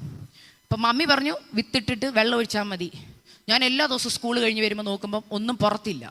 അപ്പം ഇതെവിടാണെന്നറിയാൻ ഒരു ഇഷ്ടികയൊക്കെ അവിടെ വെച്ചിട്ടുണ്ട്. പക്ഷേ ഒരു ദിവസം കഴിഞ്ഞു, 2 ദിവസം കഴിഞ്ഞു, 3 ദിവസം കഴിഞ്ഞു, ഒന്നും കാണാതെ വന്നപ്പോൾ ഞാൻ എല്ലാ ദിവസവും പോയി തുറന്നു നോക്കും. മനസ്സിലാകുന്നുണ്ടെന്ന് വിശ്വസിക്കുന്നു. എല്ലാ ദിവസവും ഒന്ന് തുറന്നു നോക്കും. എന്തിനാ? അതിനകത്ത് വല്ലതും ഉണ്ടോ നടക്കണ്ടേ? പുറത്തോ ഒന്നും അകത്തെന്താ നടക്കുന്നതെന്ന് അറിയാനുള്ളൊരു ക്യൂരിയോസിറ്റി. അങ്ങനെയുള്ളവരുണ്ട് ചിലപ്പം. പ്രാർത്ഥനയുണ്ട് ഭയങ്കര ശക്തി, പക്ഷെ എന്നാലും നമ്മൾ ചെയ്യേണ്ടത് ചിലത് ദൈവത്തിന് ചെയ്യാനുള്ള സമയമല്ല, നമ്മൾ ചെയ്യേണ്ടത് ചിലത് ചെയ്യേണ്ട എന്നൊരു ചിന്ത. ചില വിഷയത്തിൽ ദൈവം മൗനമായിരിക്കാൻ പറഞ്ഞാൽ മൗനമായിട്ടിരുന്നോണം. ചില വിഷയത്തിൽ നീ ഒന്നും ചെയ്യേണ്ട, ഞാൻ ചെയ്തോളാമെന്ന് ദൈവം പറഞ്ഞാൽ അത് ദൈവത്തിന് അങ്ങ് വിട്ടുകൊടുക്കണം. എൻ്റെ വിവാഹം അങ്ങനെ നടന്നതാ. ഞാൻ അതുവരെ M4 മാട്രിമോണിയിൽ ഇടുന്നു, അറിയാവുന്നിടത്തെല്ലാം ഇട്ടു, ഒന്നും നടന്നില്ല. വരുന്നതിന് ആർക്കും നമ്മളെ വേണ്ട. നമ്മുടെ വിചാരം BSc നേഴ്സ് കഴിഞ്ഞ നാട് പറഞ്ഞു BSc നേഴ്സ് കഴിഞ്ഞ ഉടനെ കല്യാണം നടക്കുന്നു. ചുമ്മാതാവട്ടെ മക്കളെ, ഇതൊന്നും കേട്ട് ആരും വിശ്വസിക്കരുത്. ദൈവം പറയുന്നതേ വിശ്വസിക്കാവുള്ളൂ. ഹല്ലേലൂയ അല്ലേ? BSc നേഴ്സുമാരെ മാത്രം വേണ്ട ഒരു കാലമുണ്ടല്ലേ? എന്നാൽ ദൈവത്തിന് ഉദ്ദേശമുണ്ട് കേട്ടോ. ദൈവം മനസ്സ് വെച്ചാലേ ചിലതൊക്കെ നമ്മുടെ ലൈഫിൽ നടക്കത്തുള്ളൂ. അതാ പറഞ്ഞ യഹോവ സിയോന്റെ പ്രവാസികളെ മടക്കി വരുത്തണം, യഹോവ ചെയ്യണം. അങ്ങനെ കുറച്ച് നാൾ ഒന്നും നടക്കാതെ വന്നപ്പോൾ പലരോട് പറയുന്നു, പാസ്റ്ററുടെ മോളല്ലേ, ഒത്തിരി ബന്ധങ്ങളാ, പലയിടത്ത് പറഞ്ഞു ഒന്നും നടക്കുന്നില്ല. അങ്ങനെ ഇരുന്നപ്പോൾ കുറച്ച് നാൾ കർത്താവ് മണ്ണിൻ്റെ അടി കൊണ്ടിട്ടു. ആ മണ്ണിൻ്റെ അടിയിലെ സീസൺ എന്ന് പറഞ്ഞാൽ ഞാൻ അധികം അങ്ങനെ നാട്ടിൽ വരത്തില്ല. ഞാൻ പറഞ്ഞു 24 മണിക്കൂറും പ്രാർത്ഥനാമുറി ചെലവഴിക്കാൻ തുടങ്ങി. അതുവരെ അത്ര സീരിയസ്നെസ് ഇല്ലായിരുന്നു. പ്രായം മുന്നോട്ട് പോയപ്പോൾ ഞാൻ തന്നെ കരയാൻ തുടങ്ങി. അതുവരെ മമ്മി കരയും, ഞാൻ കരയത്തില്ലായിരുന്നു. എന്നാൽ ഞാൻ കരയാൻ തുടങ്ങിയപ്പോഴാണ് എൻ്റെ വിത്ത് നനയാൻ തുടങ്ങിയത്. ഹല്ലേലൂയ പറഞ്ഞ മനസ്സിലാവുന്നുണ്ട്. ഇത് അമ്മമാര് പ്രാർത്ഥിക്കാനുണ്ടല്ലോ എന്നോർത്ത് മക്കള് പ്രാർത്ഥിക്കാതെ നടക്കും. അപ്പൊ കർത്താവ് എന്ത് ചെയ്യുന്നറിയോ? നമ്മുടെ കണ്ണുനീരൊഴുക്കാൻ നമ്മളെ മുഴങ്കാലിൽ ഇരുത്തും. അതിന് ചിലരെന്നെ കുത്താൻ വേണമായിരുന്നു. ദൈവം ചിലരെ കുത്താൻ എൻ്റെ ഭവനത്തിലേക്ക് അയച്ചു. അവർ നിയോഗം പോലെ കുത്തിയത് കൊണ്ടുണ്ടായ ഗുണം ഞാൻ പറയാം. ദൈവം ആഗ്രഹിച്ച, ദൈവം അയച്ച പുരുഷൻ എൻ്റെ വീട്ടിൽ വന്നു. ഹല്ലേലൂയ, ദൈവം അയച്ചവൻ വന്നു. ഹല്ലേലൂയ, വിവാഹം നടന്നു. ഇന്ന് കുടുംബമായിട്ട് ഞങ്ങൾ ഹല്ലേലൂയ സന്തോഷത്തോടെ ഫ്ലോറിഡയിൽ വസിക്കുന്നു. ഞാനിത് പറയാൻ കാരണം ദൈവം പറഞ്ഞൊരു വാഗ്ദത്തം ഉണ്ടായിരുന്നു എന്നോട്. ആ വാഗ്ദത്തം ഇതായിരുന്നു. ഹല്ലേലൂയ, യെശയ്യാ പ്രവാചകന്റെ പുസ്തകത്തിൽ നിന്ന് ഞാൻ കിഴക്ക് നിന്ന് ഒരു റാഞ്ചൻ പക്ഷിയെ, ദൂരദേശത്ത് നിന്ന് എൻ്റെ ആലോചന അനുഷ്ഠിക്കുന്ന പുരുഷനെ തന്നെ വിളിക്കുന്നു. ഞാൻ പ്രസ്താവിച്ചിരിക്കുന്നു, ഞാൻ നിവർത്തിക്കും. ഈ വാഗ്ദത്തം കിട്ടിയിട്ട് ഞാൻ ബൈബിളിൻ്റെ പുറകിൽ എഴുതിയിട്ട് പ്രാർത്ഥിച്ചില്ല. എന്നാൽ ഞാൻ പറഞ്ഞില്ലേ ചില പെനീനമാർ വന്ന് കുത്തുമെന്ന്. പെനീനമാർ വന്ന് കുത്താൻ തുടങ്ങി. ഹല്ലേലൂയ. ഇയ്യോബിൻ്റെ സ്നേഹിതന്മാർ വന്ന് കുത്താൻ തുടങ്ങി എന്ന് പറഞ്ഞാൽ പലര് വന്ന് കുത്താൻ തുടങ്ങിയപ്പോൾ എനിക്ക് മനസ്സിലായി ഇത് ഞാൻ തന്നെ കരയേണ്ട വിഷയമാ. ഹല്ലേലൂയ. സാധാരണ ഒരു പ്രാർത്ഥന കൊണ്ട് പറ്റത്തില്ല. ഞാൻ അന്ന് തൊട്ട് ഈ വാഗ്ദത്തത്തെ കയ്യിലെടുത്തു. അന്ന് തൊട്ട് ഞാൻ ഈ വചനം എല്ലായിടത്തും എഴുതിയിടാൻ തുടങ്ങി. അന്ന് തൊട്ട് മണിക്കൂറുകൾ രാത്രിയുടെ യാമങ്ങളിൽ ഞാൻ എൻ്റെ ഇന്നും ഞാൻ തുറന്നു പറയാം, ഇന്നെൻ്റെ കോട്ടയത്തെ വീട്ടിലൊരു സ്യൂട്ട് കേസിൻ്റെ അകത്ത് ഞാൻ എൻ്റെ ബാംഗ്ലൂരിൽ കരഞ്ഞ തലേണ സൂക്ഷിച്ചു വെച്ചിട്ടുണ്ട്. എന്തിനാണെന്നറിയോ? വരുന്ന എൻ്റെ കുഞ്ഞുങ്ങൾക്ക് നാളെ കാണിച്ചു കൊടുക്കാനാണ്. ഇത് മമ്മി പണ്ട് കരഞ്ഞതിൻ്റെയാ. ഹല്ലേലൂയ. അത് ഇന്ന് കരിമ്പൻ അടിച്ചിരിക്കുന്നത്. പക്ഷേ ഇടയ്ക്കിടയ്ക്ക് ഞാൻ ലീവിന് നാട്ടിൽ വരുമ്പോൾ ഞാൻ ആ തലേണ എടുത്ത് കുറച്ച് നേരം അതിനെ അടുത്തിരുത്തും. എന്നിട്ട് ഞാൻ തലേണയോട് സംസാരിച്ചിട്ട് പറയുന്നൊരു കാര്യമുണ്ട്, ഈ തലേണയ്ക്ക് അറിയത്തുള്ളൂ ഹല്ലേലൂയ ഞാൻ കരഞ്ഞ കരച്ചിലിൻ്റെ അളവെന്താന്ന്. തലേണ കുതിർന്നിട്ടുണ്ട്, എൻ്റെ ബൈബിള് പ്രാർത്ഥനയിൽ കുതിർന്നിട്ടുണ്ട്. ഹല്ലേലൂയ. കുതിർന്നതൊന്നും വൃഥാവായില്ല. ഹല്ലേലൂയ. പ്രാർത്ഥിച്ച് ഓരോ പ്രാർത്ഥനയുടെ മറുപടികൾ ഇന്ന് കൊയ്തോണ്ടിരിക്കുകയാ ദൈവ പൈതലേ. അതുകൊണ്ട് വചനം പറയുന്നത് കണ്ണുനീരോടെ വേണം നീ വിതയ്ക്കാൻ, കണ്ണുനീരോടെ വേണം വിത്ത് ചുമക്കാൻ. നമ്മളെങ്ങനെയാ വിത്ത് ചുമക്കുന്നത്? 10 പേരോട് പറയും, യോ ഇന്നലെ ഒരു പാസ്റ്റർ വന്നായിരുന്നു കേട്ടോ, എൻ്റെ മോനെക്കുറിച്ച് ഇങ്ങനെ ഒരു പ്രവചനം ഉണ്ടായിരുന്നു. ഇങ്ങനെ ഒറ്റ വാക്ക് ഞാൻ ലാസ്റ്റ് നിർത്തുകയാണ്. ഈ വിത്ത് മണ്ണിൻ്റെ അടിയിലിട്ട് കൊണ്ട് നടക്കേണ്ടത് നമ്മുടെ ചുമതല. വിത്ത് ചുമന്ന് കരയുന്നത് ആരാന്നറിയോ? അങ്ങനെ ചെയ്ത ഒരാൾ മറിയയ്ക്കൊരു വാഗ്ദത്തം കൊടുക്കുക, പരിശുദ്ധാത്മാവ് നിന്റെ മേൽ വരും, അത്യുന്നതൻ്റെ ശക്തി നിന്റെ മേൽ നിഴലിടും. ആകയാൽ ഉത്ഭവിക്കുന്ന വിശുദ്ധ പ്രജ സാധാരണ ഒരാളല്ല കേട്ടോ. ഹല്ലേലൂയ. മാനവജാതിയുടെ മുഴുവൻ പാപത്തിൽ നിന്ന് വീണ്ടെടുക്കേണ്ട ദൈവത്തിൻ്റെ അഭിഷേകമുള്ളവനാ. അങ്ങനെയെങ്കിൽ ആ മറിയയ്ക്കൊരു കാര്യം മനസ്സിലായി, ഇത് സാധാരണ ഒരു വിത്തായിട്ട് എൻ്റെ ഉള്ളിൽ കിടക്കുന്നതിന് മുമ്പ് ഞാൻ കരയണം, ഞാൻ എന്നെ തന്നെ വേർതിരിക്കണം. അന്ന് മറിയ ചെയ്തൊരു കാര്യമുണ്ട്. അവൾ തനിയെ അവിടെ നിന്ന് യാത്ര ചെയ്ത് എലിസബത്തിന്റെ ഭവനത്തിൽ വന്നു. ഹല്ലേലൂയ. 3 മാസം അവിടെ പാർത്തു. എന്തായിരിക്കും അവിടെ നടന്നത്? നിങ്ങൾ വിചാരിക്കുന്ന മറിയയുടെ ജേർണി ഈസി ആയിരുന്നെന്നാണോ? മറിയയുടെ കണ്ണുനീരിനെ കുറിച്ച് നിങ്ങൾ ഇന്ന് വരെ ചിന്തിച്ചിട്ടുണ്ടോ? നിങ്ങൾ മറിയായിട്ടൊന്ന് ചിന്തിക്കണം. കൂടിപ്പോയ 18 വയസ്സ് അല്ലെ 19 വയസ്സ്, 18-19 വയസ്സുള്ളൊരു പെൺകുഞ്ഞ് അവളുടെ വിവാഹത്തെക്കുറിച്ചുള്ള എല്ലാ സ്വപ്നങ്ങളുമായിട്ട് നിൽക്കുമ്പോൾ പെട്ടെന്ന് അവിടെ ഒരു ഫുൾ സ്റ്റോപ്പ് വന്നിട്ട് ഒരു റീഡയറക്ഷൻ അവളുടെ ലൈഫിലേക്ക് വരിക. ഒരു വിത്ത് അവിടെ കയ്യിലോട്ട് കൊടുത്തു. പക്ഷെ അവൾ പറയുന്നൊരു വാക്കുണ്ട്, ഇതാ ഞാൻ കർത്താവിൻ്റെ ദാസി, നിന്റെ വാക്കുപോലെ ഭവിക്കട്ടെ. അവൾ ആ വിത്ത് കയ്യിലെടുത്തു, ചുമക്കാൻ തുടങ്ങി.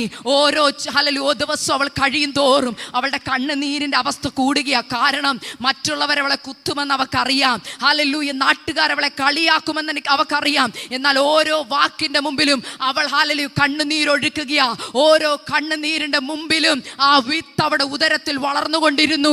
ഹല്ലേലൂയ. വന്നപ്പോൾ അവൾ കൊയ്തു. ഹല്ലേലൂയ. ഇന്ന് നമ്മൾ വിളിക്കുന്ന യേശുവേ എന്ന് വിളിക്കുമ്പോൾ ആ യേശുവിന്റെ മുഖം ആദ്യം ഭൂമി കണ്ട വ്യക്തി ആരാ? പറ. മറിയ. നമ്മൾ ഇന്നും നമ്മൾ പറയും മറിയോട് പ്രാർത്ഥിക്കും. നമ്മൾ ഭാഗ്യവതി എന്ന് എന്ത് ചെയ്യും? നമ്മൾ വാഴ്ത്തും. എന്തുകൊണ്ടാ?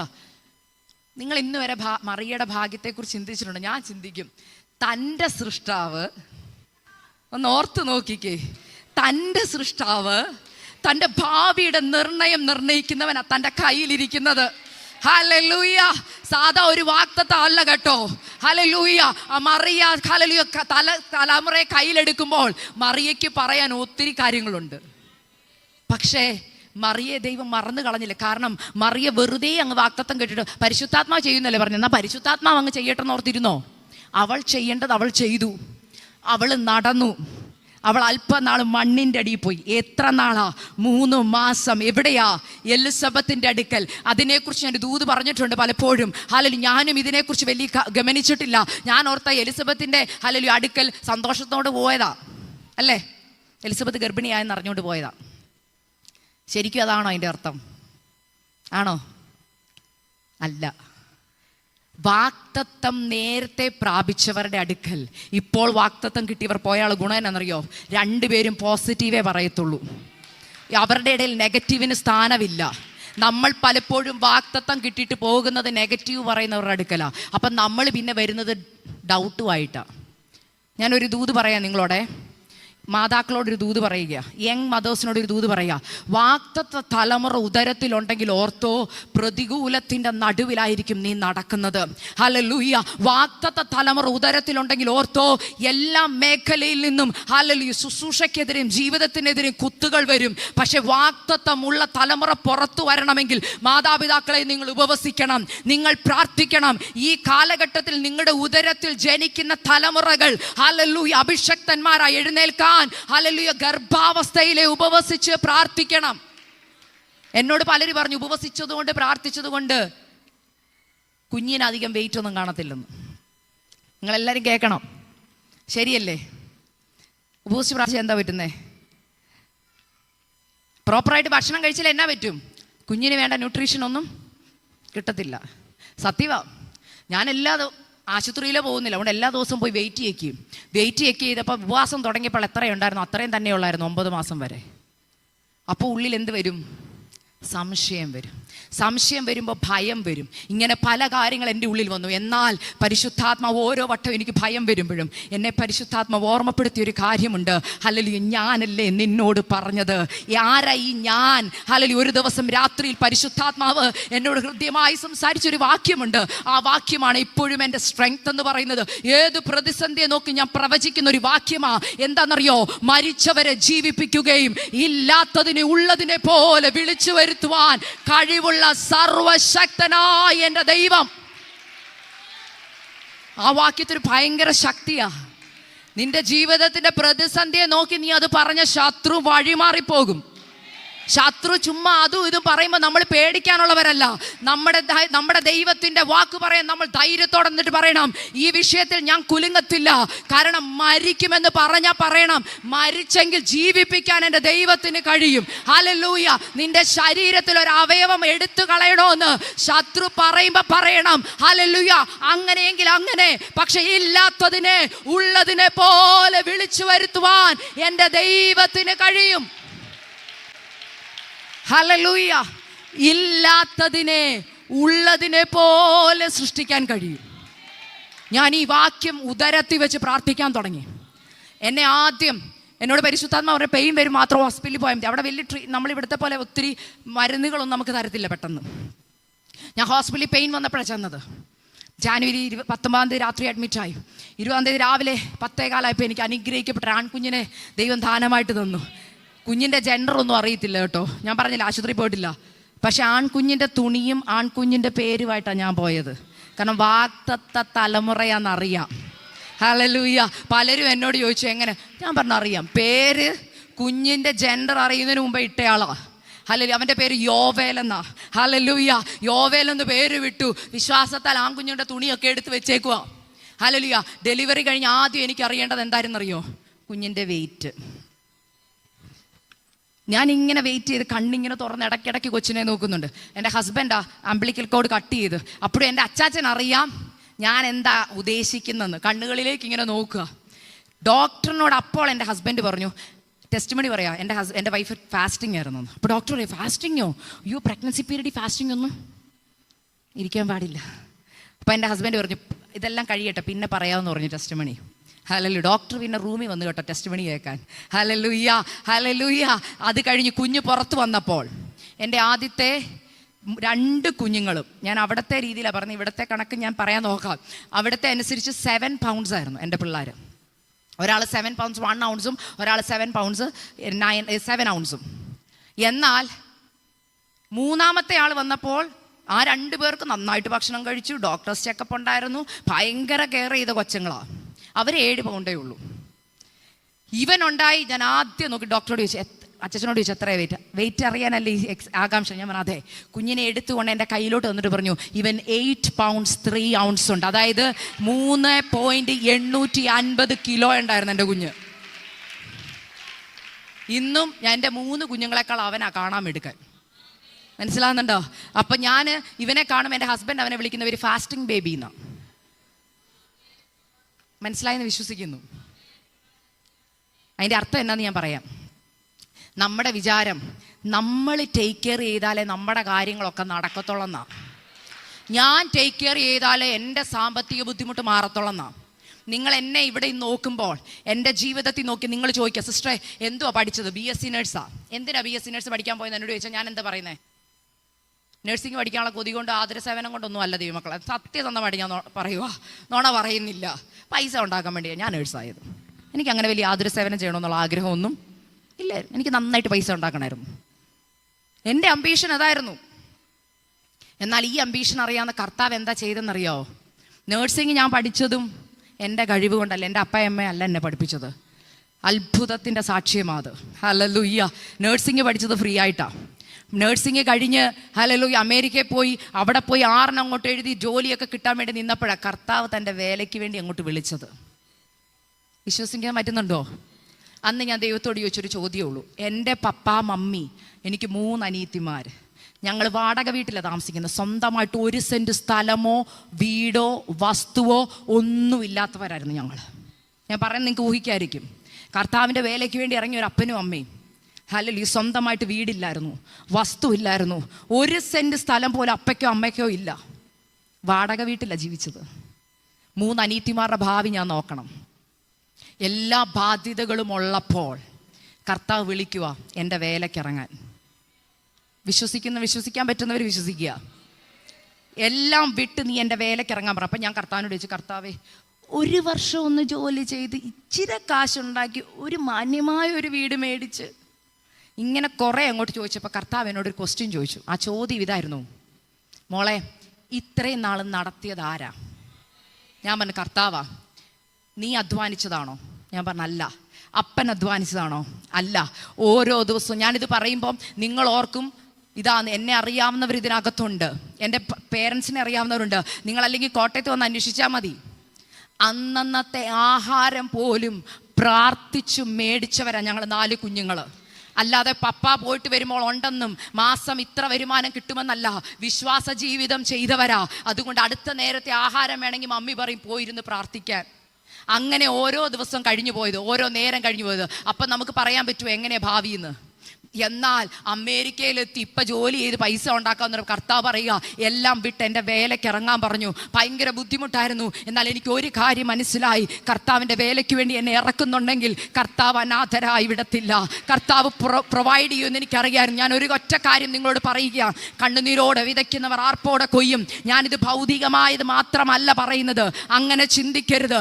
നാളെ എൻ്റെ കുഞ്ഞിൻ്റെ ഭാവി എന്താകും, ഹല്ലേലൂയ, ഞങ്ങളുടെ വീടിൻ്റെ അവസ്ഥ എന്താകും, ഹല്ലേലൂയ എന്ന് ചിന്തിക്കുന്നവരോട് പരിശുദ്ധാത്മാവ് പറയുക, നാളെയെക്കുറിച്ച് വിചാരപ്പെടരുതെന്ന് പറഞ്ഞ വ്യക്തി ആരെന്നറിയാമോ? ഒരു വാക്കുകൊണ്ട് സകലത്തെയും ഉളവാക്കിയവനാ. ഹല്ലേലൂയ. നമ്മൾ പലപ്പോഴും ചിന്തിക്കുന്നത് നമ്മൾ ചെയ്താലേ ദൈവത്തിന് വല്ലതും ചെയ്യാൻ പറ്റത്തുള്ളൂ. എൻ്റെ സഹായം ദൈവത്തിന് വേണോന്നാ? വേണ്ടെന്ന്. ഹല്ലേലൂയ. ഒന്നുമില്ലാത്തതിനെ ഒരു വാക്കുകൊണ്ട് സൃഷ്ടിക്കുവാൻ എൻ്റെ ദൈവത്തിന് കഴിയുമെങ്കിൽ, ഹല്ലേലൂയ, നിന്റെ ജോലി ദൈവത്തിന് വിഷയമല്ല, സാലറി ദൈവത്തിന് വിഷയമല്ല, ഹല്ലേലൂയ, നിന്റെ തലമുറയുടെ എഡ്യൂക്കേഷൻ കർത്താവിന് വിഷയമല്ല. അവരെ രാജ്യങ്ങളിൽ എത്തിക്കുവാൻ ദൈവത്തിന്റെ ഒരു വാക്ക് മതി. ഹല്ലേലൂയ. ഞാൻ തുറന്നു പറയുക. അതുകൊണ്ട് കണ്ണുനീരോടെ വിതയ്ക്കുന്നവർ ആർപ്പോടെ കൊയ്യുമെന്ന് പറഞ്ഞിട്ട് കാര്യമില്ല. അവസാനത്തെ പറയണ്ടേ? അടുത്ത വാക്ക് എന്നാ പറഞ്ഞേ? ആർപ്പോടെ ഒരു കൊയ്ത്തുണ്ട്. അവരെങ്ങനെ കൊണ്ടുവരുന്നത്? കറ്റ ചുമന്നും ആർത്തും കൊണ്ടുവരുന്നു.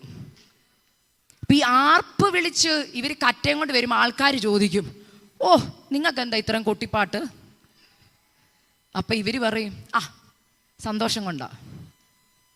ഇത്രയും നാൾ മൗനമായിരുന്നല്ലോ. അതെ, മണ്ണിൻ്റെ അടിയിലായിരുന്നു. എന്തോടുക്കുമായിരുന്നു? കുറേ നാളായിട്ട് കാണാനില്ലായിരുന്നല്ലോ. അത് ഉപവാസ പ്രാർത്ഥനയ്ക്ക് പോയേക്കുമായിരുന്നു.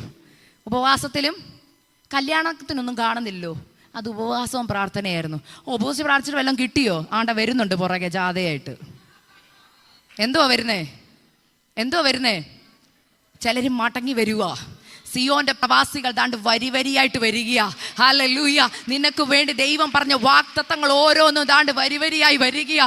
നിന്റെ തലമുറകൾ നാളെ സ്റ്റേജിൽ നിൽക്കുമ്പോൾ പറയണം, കണ്ണുനീരോടെ വിതച്ചതാ, എൻ്റെ വിത്തിന്റെ മേൽ കണ്ണുനീര് വിതയ്ക്കപ്പെട്ടിട്ടുണ്ട്. കണ്ണുനീര് നനഞ്ഞ വിത്ത് അതാണ്ടാ നിൽക്കുന്നേ. ഹല്ലേലൂയ. ശുശ്രൂഷ അനുഗ്രഹിക്കപ്പെടുമ്പോൾ ഓർത്തോണം, സഭ വളരുമ്പോൾ ഓർത്തോണം.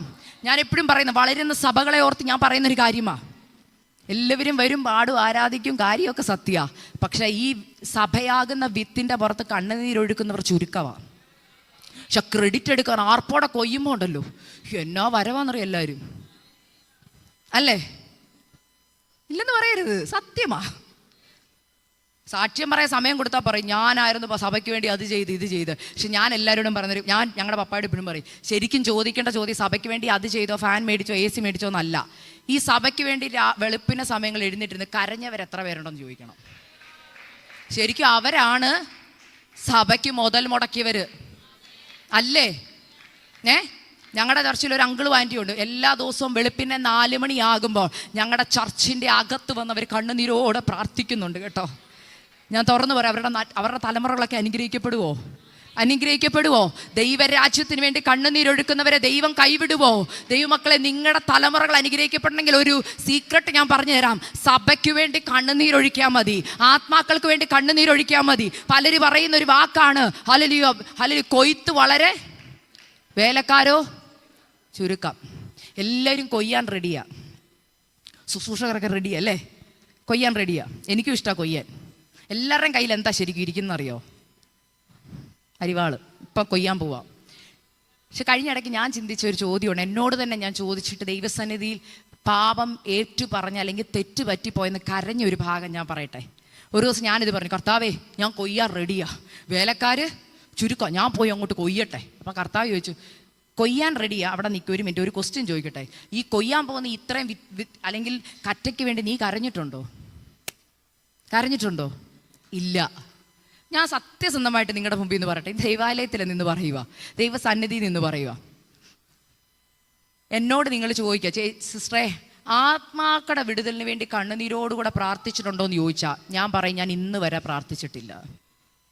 അപ്പം നിങ്ങൾ ചോദിക്കുക, സിസ്റ്റർ പിന്നെ എന്തിനു വേണ്ടിയാണ് കണ്ണുനീരോടെ പ്രാർത്ഥിക്കുന്നത്? എൻ്റെ ഭർത്താവിനും എൻ്റെ മക്കൾക്കും വേണ്ടി. അല്ലാത്തടത്ത് നിങ്ങളുടെ കണ്ണുനീര് വരുമോ? പറ, സത്യം പറ. നിങ്ങളുടെ കണ്ണീന്ന് ഒരു കണ്ണുനീര് പുറത്ത് വരണമെങ്കിൽ ആരെ തൊടണം? എൻ്റെ വത്തെ തൊടണം.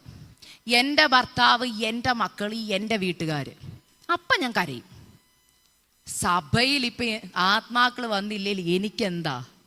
എൻ്റെ ചുറ്റുമുള്ളവർ വിടുവിക്കപ്പെട്ടില്ലെങ്കിൽ എനിക്കെന്താ? ഞാനൊരു കാര്യം പറയാം, സഭയിൽ ആത്മാക്കൾ വരണമേ എന്ന് ഹല്ലേലൂയ പ്രാർത്ഥിക്കുന്നതിനോടൊപ്പം ഓരോ തുള്ളി കണ്ണുനീരും നിങ്ങൾ ഈ ദേശത്തിന് വേണ്ടി ഹല്ലേലൂയ ഒഴുക്കണം ദൈവമക്കളെ. നിങ്ങൾ ചില സമയങ്ങളിലെങ്കിലും വെളുപ്പിൻ്റെ സമയങ്ങൾ, ഇപ്പം എല്ലാവരും ജോഗിങ്ങിന് പോകുന്നവരാ, ഞാൻ കണ്ടിട്ടുണ്ട്. ഞാൻ എയർപോർട്ടിൽ നിന്ന് വരുന്ന വഴിക്കുണ്ട്, എല്ലാ 4:30 ആകുമ്പം ആൻറ്റിമാരൊക്കെ തലേ ക്യാപ്പ് ഇട്ടുകൊണ്ട് നടക്കാൻ പോകുന്നു, ഷൂ ഇട്ടുണ്ട്. അപ്പം ഞാൻ പെട്ടെന്ന് ഒരു ദിവസം ഞാനിങ്ങനെ ഓർത്തു, കർത്താവേ ഈ പോകുന്നതിൽ ആരെങ്കിലും വിശ്വാസികൾ ഉണ്ടായിരുന്നെങ്കിൽ നല്ലതായിരുന്നു. എന്തിനാണെന്നറിയോ? വെളുപ്പിനെ ഓരോ വീടിന് നേരെ കൈ ഉയർത്തിയിട്ട് പറയണം, കർത്താവേ ഈ വീട്ടിലുള്ളവർ വിടുവിക്കപ്പെടണം, കർത്താവേ ഈ വീട്ടിലുള്ള ആത്മാക്കൾ രക്ഷിക്കപ്പെടണം, കർത്താവേ ഈ വീട്ടിലുള്ളവർ ഹല്ലേലൂയ പുറത്തു വരണം അപ്പാ, അവർ കടന്നു പോകുന്ന ശോധനകളുടെ നടുവിൽ നിന്ന് അവരെ പുറത്തു കൊണ്ടുവരണം എന്ന് പ്രാർത്ഥിക്കണം. ഞാൻ പറയട്ടെ, നമ്മൾ പ്രാർത്ഥിക്കാത്തതിൻ്റെ കാര്യം എന്നറിയോ? നമ്മൾ സ്വാർത്ഥരാ. ഞാൻ എപ്പോഴും പറഞ്ഞിരിക്കുക, ആത്മീക സ്വാർത്ഥത ഇന്ന് നമ്മളിലുണ്ട്. തിമത്തിയോസിൻ്റെ ലേഖനത്തിനകത്തൊരു വാക്യമുണ്ട്, അന്ത്യകാലത്ത് ദുർഘട സമയം വരുമെന്നും നിങ്ങൾക്കറിയാം. അതിനകത്ത് പറയുന്നൊരു വാക്കുണ്ട്, മനുഷ്യർ. അതാരെക്കുറിച്ചാണ് പറഞ്ഞേക്കുന്നത്? പറ. എല്ലാവരും വിചാരം അത് പുറത്തുള്ളവരെ കുറിച്ചല്ല. കൈ നെഞ്ചത്തോട്ട് വെച്ചേ, കർത്താവേ അത് എന്നെ കുറിച്ചാ. കാരണം ഞാൻ ആരാ? സ്വസ്നേഹി. ഞാൻ എന്നെയും എൻ്റെ കുടുംബത്തെ സ്നേഹിച്ചതിന് ശേഷം സഭ സ്നേഹിക്കാറുള്ളൂ. എൻ്റെ കുടുംബത്തെ സ്നേഹിച്ചതിന് ശേഷം ഞാൻ ദേശത്തെ സ്നേഹിക്കാറുള്ളൂ. അങ്ങനെയുള്ളവരുടെ സഭയിൽ എന്തു വരും? ആത്മാക്കൾ വരുമോ? എന്നാൽ വരും. എവിടാന്നറിയോ? ഹല്ലേലൂയ, ചർച്ച് തുടങ്ങുന്നതിന് മുമ്പ് അല്ലെങ്കിൽ ശനിയാഴ്ച രാത്രികളിൽ ഇവിടെ അങ്ങോട്ട് മുട്ടയിലിരിക്കണം, അല്ലെങ്കിൽ ഡെഡിക്കേറ്റ് ചെയ്യണം സമയം. സിസ്റ്ററെ സമയമില്ലെന്ന് പറയുന്നവർ സമയം കണ്ടെത്തി ദേശത്തിന് വേണ്ടി കരയണം ദൈവമക്കളെ. നിങ്ങളുടെ കൊണ്ട് കണ്ണുനീർ. പണ്ടത്തെ അപ്പച്ചന്മാരും അമ്മച്ചിമാരും അങ്ങനെയാ സഭ പണിതത്. ഹല്ലേലൂയ, ഞാൻ കേട്ടിട്ടുണ്ട്. അരീപ്രമ്പിൽ എൻ്റെ പപ്പാടെ ദേശത്തൊക്കെ ഞാൻ കേട്ടിട്ടുണ്ട്, അമ്മച്ചിമാർ വെളുപ്പിനെ ഹല്ലേലൂയ എഴുന്നേറ്റ് ഹല്ലേലൂയ ദേശത്തിൽ ഓരോ ഭവനങ്ങളിൽ കൂടെ നടന്നിട്ട് അവർ കണ്ണുനീരോടെ പ്രാർത്ഥിക്കും, ട്രാക്റ്റ് കൊടുത്ത് പ്രാർത്ഥിക്കും. അവരുടെ കണ്ണുനീര് വേണ്ട എല്ലാ ഭവനങ്ങളും ഇന്ന് കർത്താവിന് വേണ്ടി നിൽക്കുന്ന ഭവനങ്ങളാ. ഇന്ന് നമ്മളാകെ ചെയ്യുന്ന ഫോണിൽ കൂടെ വാട്സപ്പിലിടും, പ്രാർത്ഥിക്കാം, ദേശത്തിന് വേണ്ടി പ്രാർത്ഥിക്കാം. ആരെങ്കിലും ഒരാൾ പ്രാർത്ഥിച്ച് ആ പ്രാർത്ഥന കേട്ടിട്ടുണ്ടോ? ഞാൻ സത്യസന്ധമായിട്ട് പറയട്ടെ, നമ്മുടെ ആ പ്രാർത്ഥന സ്വർഗത്തിലെത്തുമോ? ഇല്ല. സത്യം. ഞാൻ പെട്ടെന്നൊരു വാക്ക് പറഞ്ഞ് നിർത്തും കേട്ടോ. ഞാൻ കഴിഞ്ഞ ദിവസം ഒരിടത്ത് പറഞ്ഞേ, പരിശുദ്ധാത്മാവ് ചെയ്യുന്ന ഏറ്റവും വലിയ കാര്യം നമ്മളെ പറഞ്ഞിരിക്കുന്നത് എന്താ? നമ്മുടെ ബലഹീനതയിൽ നമുക്ക് തുണ നൽകും. ഞാൻ അതിനൊരു എക്സ്പ്ലനേഷൻ കൊടുത്തു ഈ ഇടയ്ക്ക് ഒരിടത്ത്. എല്ലാവരും അത് അംഗീകരിക്കുമോ എന്നറിയത്തില്ല. ഞാൻ പറയും, ഹോളി സ്പിരിറ്റിൻ്റെ ഏറ്റവും വലിയ ജോലി എന്താണെന്നറിയാമോ? എഡിറ്റിംഗ് ആണ്. എന്തുവാ? എഡിറ്റിംഗ് ചെയ്യുന്നവരൊക്കെ ഉണ്ടെങ്കിൽ മനസ്സിലാവും എന്താ എഡിറ്റിംഗ്. സിസ്റ്റർ എന്തായാലും ചെയ്യുന്നുണ്ടായിരിക്കുമല്ലോ എഡിറ്റിംഗ്. ഒരു വീഡിയോ അപ്ലോഡ് ചെയ്യുന്നതിന് മുമ്പ് എന്ത് ചെയ്യും? എഡിറ്റ് ചെയ്തില്ലെങ്കിൽ ചിലതൊക്കെ പുറത്ത്. ഞാൻ പറയട്ടെ, പരിശുദ്ധാത്മാവ് എന്തുകൊണ്ടാണ് ഞാൻ പറഞ്ഞു എഡിറ്റിംഗ് ചെയ്യുന്ന പറഞ്ഞാൽ മനസ്സിലായോ? നമ്മളൊക്കെ പ്രാർത്ഥിക്കുന്ന പ്രാർത്ഥന അതേപോലെ സ്വർഗത്തിലെത്തിയിരുന്നെങ്കിൽ ഇന്ന് നിങ്ങൾ ഇത്രയും പേര് ജീവനോടെ ഇവിടെ കാണുമോ? ആൻറ്റി കാണത്തില്ല. എന്നാന്ന് ഞാൻ പറയട്ടെ, ഞാനിവിടെ കാണത്തില്ലായിരുന്നു.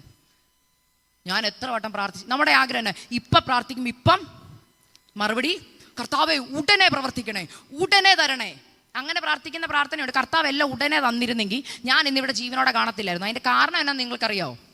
ഞാൻ എത്ര വട്ടം വേദനയുടെ നടുവിൽ നെഞ്ചത്ത് അടിച്ചു പറഞ്ഞിട്ടുണ്ട്, കർത്താവേ ഇപ്പോൾ മതി, എൻ്റെ പ്രാണനെ പറ എടുത്തോണേ. ഓ എൻ്റെ കർത്താവേ. ചിലർ പ്രാർത്ഥിക്കത്തില്ലേ, ഈ കെട്ടിയോനെ കൊണ്ട് ഞാൻ എനിക്ക് കുടുംബജീവിതം പറ മതിയായേ. ചിലർ തലമുറയെ നോക്കിയിട്ട് പറയും, എൻ്റെ കർത്താവ് ഈ ചെറുക്കനെ കൊണ്ട് എനിക്ക്. നിങ്ങളാരും പറയാറില്ല, വേറെ ആൾക്കാർ പറയും. അങ്ങനെ പറയുന്നതെല്ലാം കർത്താവ് യെസ് മറുപടി തന്നിരിക്കുന്നു എന്ന് പറഞ്ഞിട്ട് നിന്ന് എത്ര പേര് ഇവിടെ കണ്ടേനെ? നമ്മളൊക്കെ എപ്പോഴേ ശവപ്പെട്ടിക്കകത്ത് ആയനെ. പക്ഷെ പരിശുദ്ധാത്മാവ് ചെയ്യുന്നതെന്നറിയോ? എഡിറ്റിങ്ങിൻ്റെ പണിയാ. എന്താണെന്നറിയോ? നമ്മുടെ പ്രാർത്ഥനയുടെ അതിനെ നല്ലതായിട്ട് മോഡിഫൈ ചെയ്ത് നന്നായിട്ട് മുകളിൽ. അതിനാ പറഞ്ഞ പരിശുദ്ധാത്മാവ് നിങ്ങൾക്ക് പ്രാർത്ഥിക്കേണ്ടത് എങ്ങനെയെന്ന് നിങ്ങൾക്ക് അറിയത്തില്ല. അതിന് പരിശുദ്ധാത്മാവ് ചെയ്യുന്നത് എന്താ? നിങ്ങളുടെ ബലഹീനതയിൽ തുണ നിൽക്കുന്നു. എപ്പോഴും ഓർത്തോണം. പ്രാർത്ഥിക്കാൻ റൂമിനകത്ത് കൊണ്ട് പരിശുദ്ധാത്മാവിനോട് പറയണം, പരിശുദ്ധാത്മാവ് എനിക്കെങ്ങനെ ഈ വിഷയത്തിൽ പ്രാർത്ഥിക്കേണ്ടതെന്ന് അറിയത്തില്ല, അതുകൊണ്ട് എന്നെ ഒന്ന് സഹായിച്ചേക്കണേ. അതുകൊണ്ട് ഇന്ന് പ്രാർത്ഥിക്കാൻ തുടങ്ങുമ്പോൾ ഇന്ന് തൊട്ട് സാധാ പ്രാർത്ഥനയല്ല. ഇന്നത്തെ പ്രാർത്ഥനയുടെ പ്രത്യേകത, ഇന്ന് തൊട്ട് പ്രാർത്ഥിക്കുമ്പോൾ ഓർക്കണം, വിത്ത് വാക്തത്വമാകുന്ന വിത്ത് ഇന്ന് മണ്ണിൻ്റെ അടിയിൽ ഞാൻ ഇടാൻ പോകുക. ആ മണ്ണിൻ്റെ അടിയിൽ ഇടുമ്പോൾ ഞാൻ ചെയ്യേണ്ട 2 കാര്യങ്ങൾ. ഞാൻ കണ്ണുനീരോടെ കരയണം, വാക്തത്വത്തെ ചുമക്കണം. അങ്ങനെ പറയുന്ന എത്ര പേരുണ്ട്? ഇന്ന് ഒന്ന് എഴുന്നേറ്റ് നിൽക്കാമോ? കർത്താവേ, ഇതുവരെ ഞാൻ വാക്തത്വത്തിന് വേണ്ടി വെറുതെ പ്രാർത്ഥിച്ചിട്ടേ ഉള്ളൂ. എന്നാൽ ഇന്ന് മുതൽ ഞാൻ പറയുന്നൊരു കാര്യം ശ്രദ്ധിക്കണം. സഭാപ്രസംഗിൽ ഇങ്ങനെ എനിക്കൊന്ന് ജിസസിസ്റ്ററുടെ ചാനലിൽ ഞാൻ ആ ഒരു മെസ്സേജ് പറഞ്ഞിട്ടുള്ളതാണ്. ദൈവസന്നിധിയിൽ ഒരു വാക്ക് പറയാൻ നീ ബന്ധപ്പെടരുത്. ദൈവസന്നിധിയിൽ ഒരു വാക്ക് പറയാൻ ബന്ധപ്പെടരുത്. 2, ദൈവത്തോട് വെറുതെ വാക്കും കൊടുക്കരുത്. ദൈവം നിന്റെ വാക്ക് നിമിത്തം കോപിച്ച് നിന്റെ കൈകളുടെ പ്രവൃത്തിയെ നശിപ്പിക്കരുത്. അതുകൊണ്ട് വാക്തത്വം വൈകുന്നു എന്നുള്ളവർ ഓർത്തോണം. വാക്തത്വം വൈകാൻ കാരണം വിത്ത് മണ്ണിൻ്റെ അടിയിൽ കിടന്ന് ഉണങ്ങി തുടങ്ങി. മനസ്സിലാവുന്നുണ്ടെന്ന് വിശ്വസിക്കുന്നു. തലമുറയുടെ വിഷയത്തിന് മറുപടി ഇല്ല. വൈകുന്നു എന്ന് തോന്നുന്നവർ ഓർത്തോ, വിത്ത് മണ്ണിൻ്റെ അടിയിൽ കിടന്ന് ഉണങ്ങാൻ തുടങ്ങി. അതിനെ നനയ്ക്കേണ്ട സമയമായത്. എന്നാലേ വാക്തത്വം നിവൃത്തി പ്രാപിക്കാൻ പറ്റത്തുള്ളൂ. ഇന്ന് ഈ വൈകുന്നേര സമയം എത്ര പേർ ദൈവസന്നിധിയിൽ തീരുമാനമെടുക്കും, അപ്പാ എൻ്റെ ജീവിതത്തിൽ കുറവ് വന്നുപോയി, ഞാൻ വാക്തത്വത്തെ വെറും ഹല്ലേലൂയ കൈകളിൽ എടുക്കുന്നതിന് പകരം ഹല്ലേലൂയ ഇന്ന് വരെ എൻ്റെ ഹൃദയത്തിലേക്ക് അതിനെ ആഴമായി ഞാൻ എടുത്തിട്ടില്ല. ഹല്ലേലൂയ വിത്തിനെ ഞാൻ ചുമന്നിട്ടില്ല. വാക്തത്വത്തിന് വേണ്ടി ഞാൻ കരഞ്ഞിട്ടില്ല. ഇന്ന് മുതൽ കർത്താവേ, ആത്മാവിൽ വിത്തിന് വേണ്ടി കരയുവാൻ, വാക്തത്വത്തിന് വേണ്ടി കരയുവാൻ, വാക്തത്വ നിവർത്തീകരണത്തിന് വേണ്ടി കരയുവാൻ. അതിനകത്ത് ഞാൻ പറഞ്ഞ വാക്തത്വം അറിയാലോ. കൊച്ചുമക്കൾ വാക്തത്വമാ, ശുശ്രൂഷ വാക്തത്വമാ, കുടുംബജീവിതം വാക്തത്വമാ. ഇതിനെ സാധാരണയായിട്ട് കാണരുത്. അതുകൊണ്ടാണ് കുടുംബജീവിതങ്ങൾ തകർന്നു പോകുന്നത്. നിങ്ങളുടെ വാക്തത്വമാ നിങ്ങളുടെ കുടുംബജീവിതം, തലമുറ വാക്തത്വമാ. എന്നാൽ അത് നഷ്ടപ്പെട്ടു പോകുന്നുണ്ടെങ്കിൽ ദൈവം നമ്മളോട് കണക്ക് ചോദിക്കും. ദൈവമക്കളെ, നിങ്ങൾ പുറത്താത്മാക്കളെ നേടിയില്ലേലും നിങ്ങളുടെ ഭർത്താവിനെയും ഭാര്യയെയും മക്കളെയും സ്വർഗത്തിലെത്തിക്കണം. ഞാൻ എല്ലാ വിവാഹം കഴിക്കാൻ പോകുന്ന കുഞ്ഞുങ്ങൾക്കും കൂടെ ഒരു കാര്യം പറഞ്ഞു തരുക. വിവാഹപ്രായം, വിവാഹത്തിലേക്ക് എത്തുന്ന കുഞ്ഞുങ്ങളോട് ഞാൻ എല്ലാവരോടും പറഞ്ഞു കൊടുക്കുന്നൊരു പ്രാർത്ഥനയുണ്ട്. നിങ്ങൾ കുടുംബജീവിതത്തിന് വേണ്ടി പ്രാർത്ഥിക്കുമ്പോൾ പ്രാർത്ഥിക്കേണ്ടത് ഇങ്ങനെ: കർത്താവേ, എന്നെ നിത്യതയിൽ എത്തിക്കാൻ കൊള്ളാവുന്ന ഒരുത്തനെ എനിക്ക് കൊണ്ടുവരണേന്ന്. നിത്യതയ്ക്ക് തടസ്സമായ ഒരു ബന്ധം എൻ്റെ ജീവിതത്തിൽ. അങ്ങനെ പ്രാർത്ഥിക്കത്തില്ല, കണ്ട ആമേ പറഞ്ഞില്ല. നമുക്ക് വേണ്ട പ്രാർത്ഥന എന്നാ? കർത്താവ് എഞ്ചിനീയറിനെ കൊണ്ടുവരണേ, ഡോക്ടറെ കൊണ്ടുവരണേ എന്നാ അല്ലേ? ഇങ്ങനെ പ്രാർത്ഥിക്കുന്നവർ എത്ര പേരുണ്ട്? കർത്താവ് എൻ്റെ തലമുറയെ നിത്യതയിൽ എത്തിക്കുവാൻ സഹായിക്കുന്ന, അതിനുവേണ്ടി അവളെ ഉത്തേജിപ്പിക്കുന്ന രണ്ടുപേരും, അല്ല ഇരുമ്പ് മൂർച്ച കൂട്ടുന്നത് പോലെ അപ്രകാരം ഒരുമിച്ച് കർത്താവിൻ്റെ രാജ്യത്തിൽ എത്തുന്ന ഹല്ലേലൂയ ബന്ധങ്ങളെ എൻ്റെ ജീവിതത്തിൽ വരാവുള്ളൂ, എൻ്റെ തലമുറയുടെ ജീവിതത്തിൽ വരാവുള്ളൂ എന്നാണ് പ്രാർത്ഥിക്കേണ്ടത്. ഒരിക്കൽ കൂടി നിങ്ങളെ ഒന്ന് സമർപ്പിച്ചേ. കർത്താവേ, ഇതുവരെ വാഗ്ദത്തങ്ങൾക്ക് വേണ്ടി ഞാൻ കരഞ്ഞിട്ടില്ല. ഇതൊരു വലിയ മർമ്മോ ദൈവമക്കളെ, വചനത്തിൽ എഴുതി വെച്ചേക്കുന്ന കണ്ണുനീരോടെ പ്രാർത്ഥിക്കുന്ന വിഷയങ്ങളുടെ മേൽ ആർപ്പോടെ ഒരു കൊയ്ത്തുള്ളൂ. ഇല്ലെങ്കിൽ സാധാരണ ഒരു കൊയ്തുകൊണ്ട് പോവാം. എന്നാൽ കണ്ണുനീര് വെള്ളം കറക്റ്റായിട്ട് ഒഴിച്ചൊഴിച്ച് ആ വിത്ത് പുറത്തു വരുമ്പോൾ ആർപ്പോടെ കൊയ്യാൻ മാത്രമുണ്ട്. എത്ര പേരിന്ന് സമർപ്പിക്കും? എത്ര പേരിന്ന് നിങ്ങളുടെ ഹൃദയങ്ങളോട് തന്നെ ചോദിക്കുക, കർത്താവേ, എൻ്റെ ജീവിതത്തിൽ എവിടെയാണ് കുറവ് വന്നത്? ആ കുറവിനെ ഞാൻ ഏറ്റു പറയുന്നു.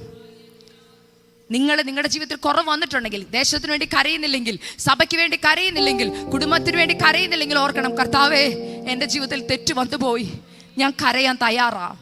എൻ്റെ ജീവിതത്തിൽ മറ്റുള്ളവർ കുത്തുമ്പോൾ ഞാൻ അതിനെ തെറ്റിദ്ധരിച്ചു. എന്നാൽ ആ കുത്ത് എന്തിനു വേണ്ടിയുള്ളതാ? ഞാൻ കരയാനുള്ളതാ. ഞാൻ കരയാൻ തയ്യാറാപ്പാ. എൻ്റെ വിത്ത് ഈ ദിവസങ്ങളിൽ കിളിർക്കണം. ഞാനൊരു കാര്യം പറയാം, 2026 ആരംഭത്തിൽ നിങ്ങൾ കരഞ്ഞാൽ 2026 അവസാനം ഒരു കൊയ്ത്തുണ്ട്.